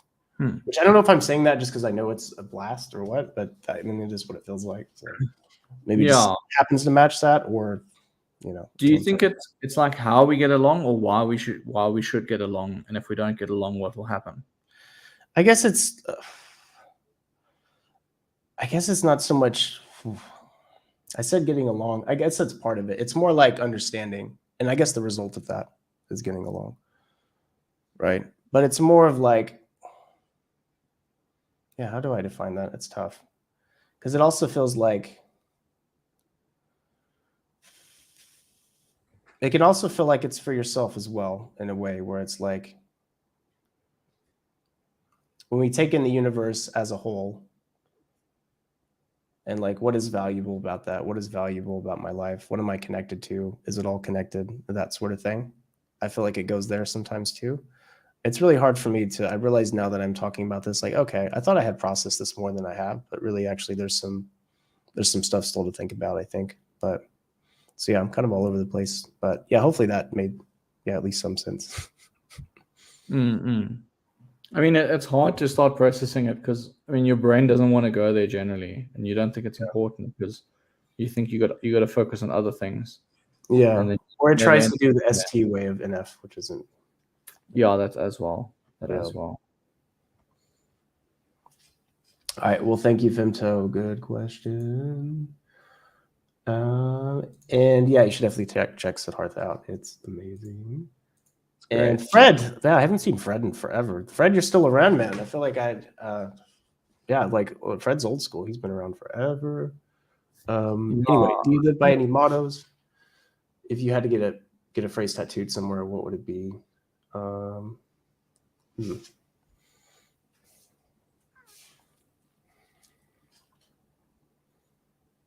What you practice grows stronger. How you do anything is how you do everything. I'm actually going to quote an anime character.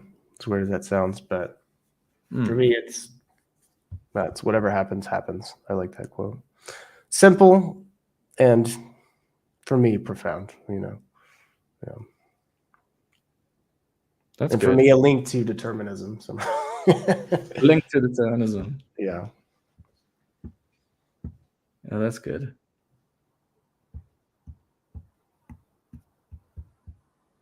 That's all I got. That's my last one. So if you got more, go ahead. But that's mine. I had some more, but I don't have them loaded. I had like 5.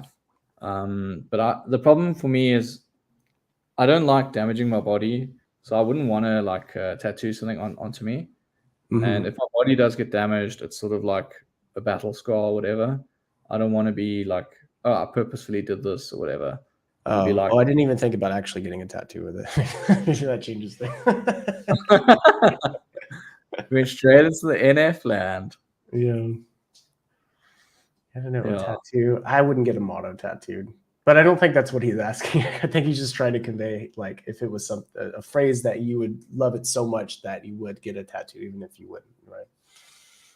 Yeah, I don't know. I'm worried it would change or something, but yeah.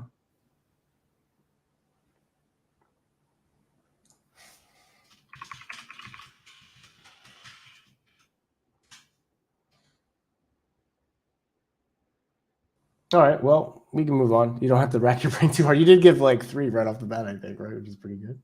Yeah, I have them loaded from, I think, another interview, but I also have said them many times. I just, for some reason, cannot remember the rest, but we can move. Fair enough. I wonder what your dreams are like as double activated STs. I'm just doing math, basically. There's no emotions, no nothing. No, just kidding. You go ahead, Jason. I mean, it depends what kind of dreams, right? So I've had recurrent dreams in my life, and they usually are about different things. So, for example, when I am very stressed, I get a couple different dreams. So the one dream I have that happens is when I was growing up. I used to have this dream all the time. Was I was running through a maze of hedges, and I'd run, and this thing was catching up to me, and I would run, and I'd get to a dead end, and I would like sort of get up and like flap my arms like this, and then I'd fly out of the thing, and then I'd start swimming like this, and I'd fly away. And that dream happened all the time when I was growing up, and then it stopped when I moved out. And then the dream that started occurring was one where I would wake up in my bed, and all around me were spiders dangling from the roof, and I had to navigate through the webs in order to get out of my bed and out of the house. Mm-hmm. And that dream would always happen specifically when, if you Google that dream, it basically comes up as like you have to navigate difficult pathways in life. Or it's like a common one. Or like it's a common one. Oh, wow. Yeah. Okay. It's like an archetype. How weird was And that, finding out that it was a common dream? Did that freak you out a little bit? Or like, wow, that's I don't know, like spiders and certain things like that, they typically have common threads. But I mean, you also like read through it and maybe there's many different interpretations, and then you pick the one that fits yours, and it's like fitting, right. fitting. Yeah. But it tended to correlate a lot with like, I had a decision to make, or I was really navigating a difficult time, like it's rough waters or whatever, and trying to figure out what I should do. And then the flying away thing, that was like I was feeling chased. Like I was really feeling chased. I wasn't feeling safe, and I had to keep running and moving. And when the other dream I would have is I'd be flying, just flying. And that is also a very common archetype. And that's like everything's going your way, life is great, you're just flying. And those three dreams tend to come and go. And I do have other dreams where I'll be processing something or think about someone and that. But in general, they tend to be around that stuff and correlated with that. But all my dream will just be like, just saying, just keep going or something. I don't know. Yeah. You got anything? So as a kid, my dreams were quite different than they are now. They were either two types of dreams. Either one was like it was some catastrophic event. Like there was one time where this like giant scorpion attacked my school.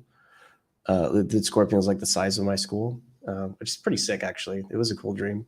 I mean, it wasn't cool during it, but yeah. And then I had one where there was a crazy virus that infected everyone, and it infected my dog.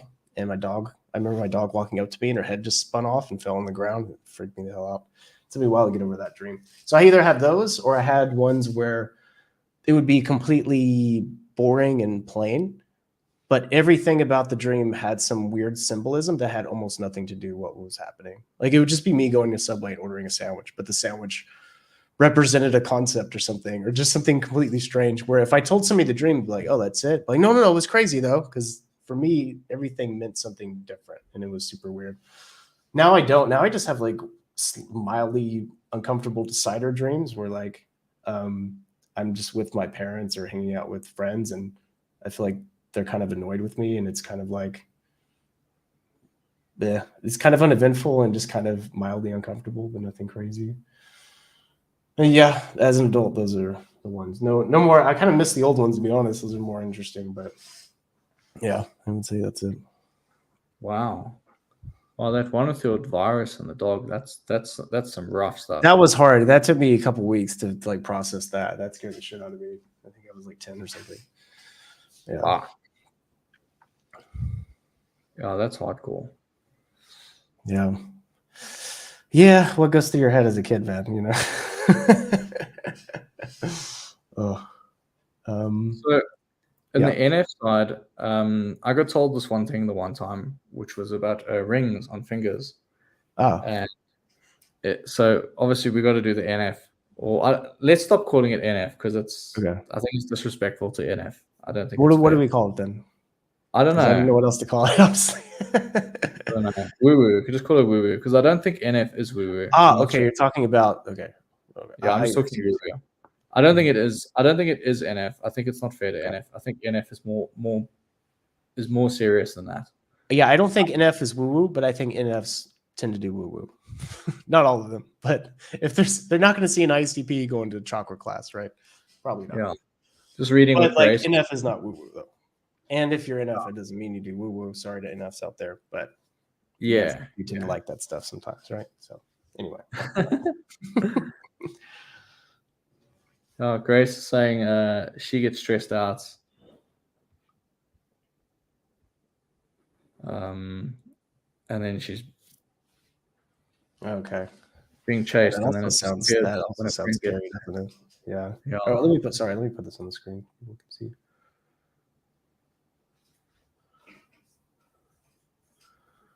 It's like, help me. Yeah. Oh, that's another dream I would have. Is you have this one too. Oh. I would need to shout and scream, and then my voice wouldn't work. Okay. Like I'd need to call for help and it wouldn't work. Okay, we're seeing a pattern. We got 2 examples, so that makes the pattern, boys. That's that's enough data for me. That's So in the woo-woo side, this guy Hendrik, he told me the story about rings, and he said, what does it mean if someone wears rings? And if they wear a ring on this finger, it's the me finger, saying like they're very selfish. And if they wear a ring on the middle finger, it's not comfortable in the home environment. And then if they wear one over here, they want a long-term relationship, so it's the right hand. And then on the pinky, they are like quite promiscuous. And then if they wear it on the thumb, they're incredibly insecure. And you know what? So I will be like, okay, fine, I'll hear your pattern. And then I'll just go out in the world and I'll just like look for it. And like, I shit you not, like, okay, now obviously we know that when you have a pattern, you start getting confirmation bias. And so you see it everywhere and you do not see it in the cases where there's a negation. But I've seen it so many times where it's like some chick's living with a dude and she's like, oh, you know, and you can see they're fighting and it's like, where's the ring? It's right here. Yeah. Right here. Like every time. But you know what's also funny is like all those are based on like a stereotype, right? Like if your finger's on the number 1, you're number 1. Okay, your finger must be there, right? I can't come up with one for the middle one, but for the pinky ring, what do pimps wear? They got pinky rings, man. They're trying to be flashy. They're trying to be promiscuous. They're trying to get all the chicks. They got a pinky ring, right? Duh. Yeah, marriage ring, right? Even though it's on the right hand, relationships, duh. You know, so I think that just kind of like people maybe subconsciously just associated with that and think that it's, well, and that's me trying to like ruin the magic here. But maybe it's no, that's fine. We both are double observers here. Yeah. You know what? Thanks, Fred. I appreciate that. Yeah, ST is super boring. I will, yeah. At least the NF is interesting and fun. I give the, or let's not say NF. Let's say woo woo is interesting and fun. We can say that. But yeah, ST can be very boring. NF is just beautiful. It's beautiful. All right. Well, I think that about does it. We can. I got to pee actually. We can probably end the stream here now, but we can hang out for a bit if you want. Yeah. And, I don't mind. Talk shit, and otherwise this video is going to be like 5 hours probably. Which yeah. People won't watch it. But yeah, thank you everyone. Thanks for coming. Appreciate you coming on. Good to see you all, and hope you all enjoyed it. Leave some comments. Well, you don't have to, obviously. You could even leave a like, and you could subscribe. Oh wow, did I say that? No, actually, don't do that unless you want to. So anyway, all right, y'all have a good one, and I'll see you next time. It's been fun. Bye, Thank you. Bye. Bye.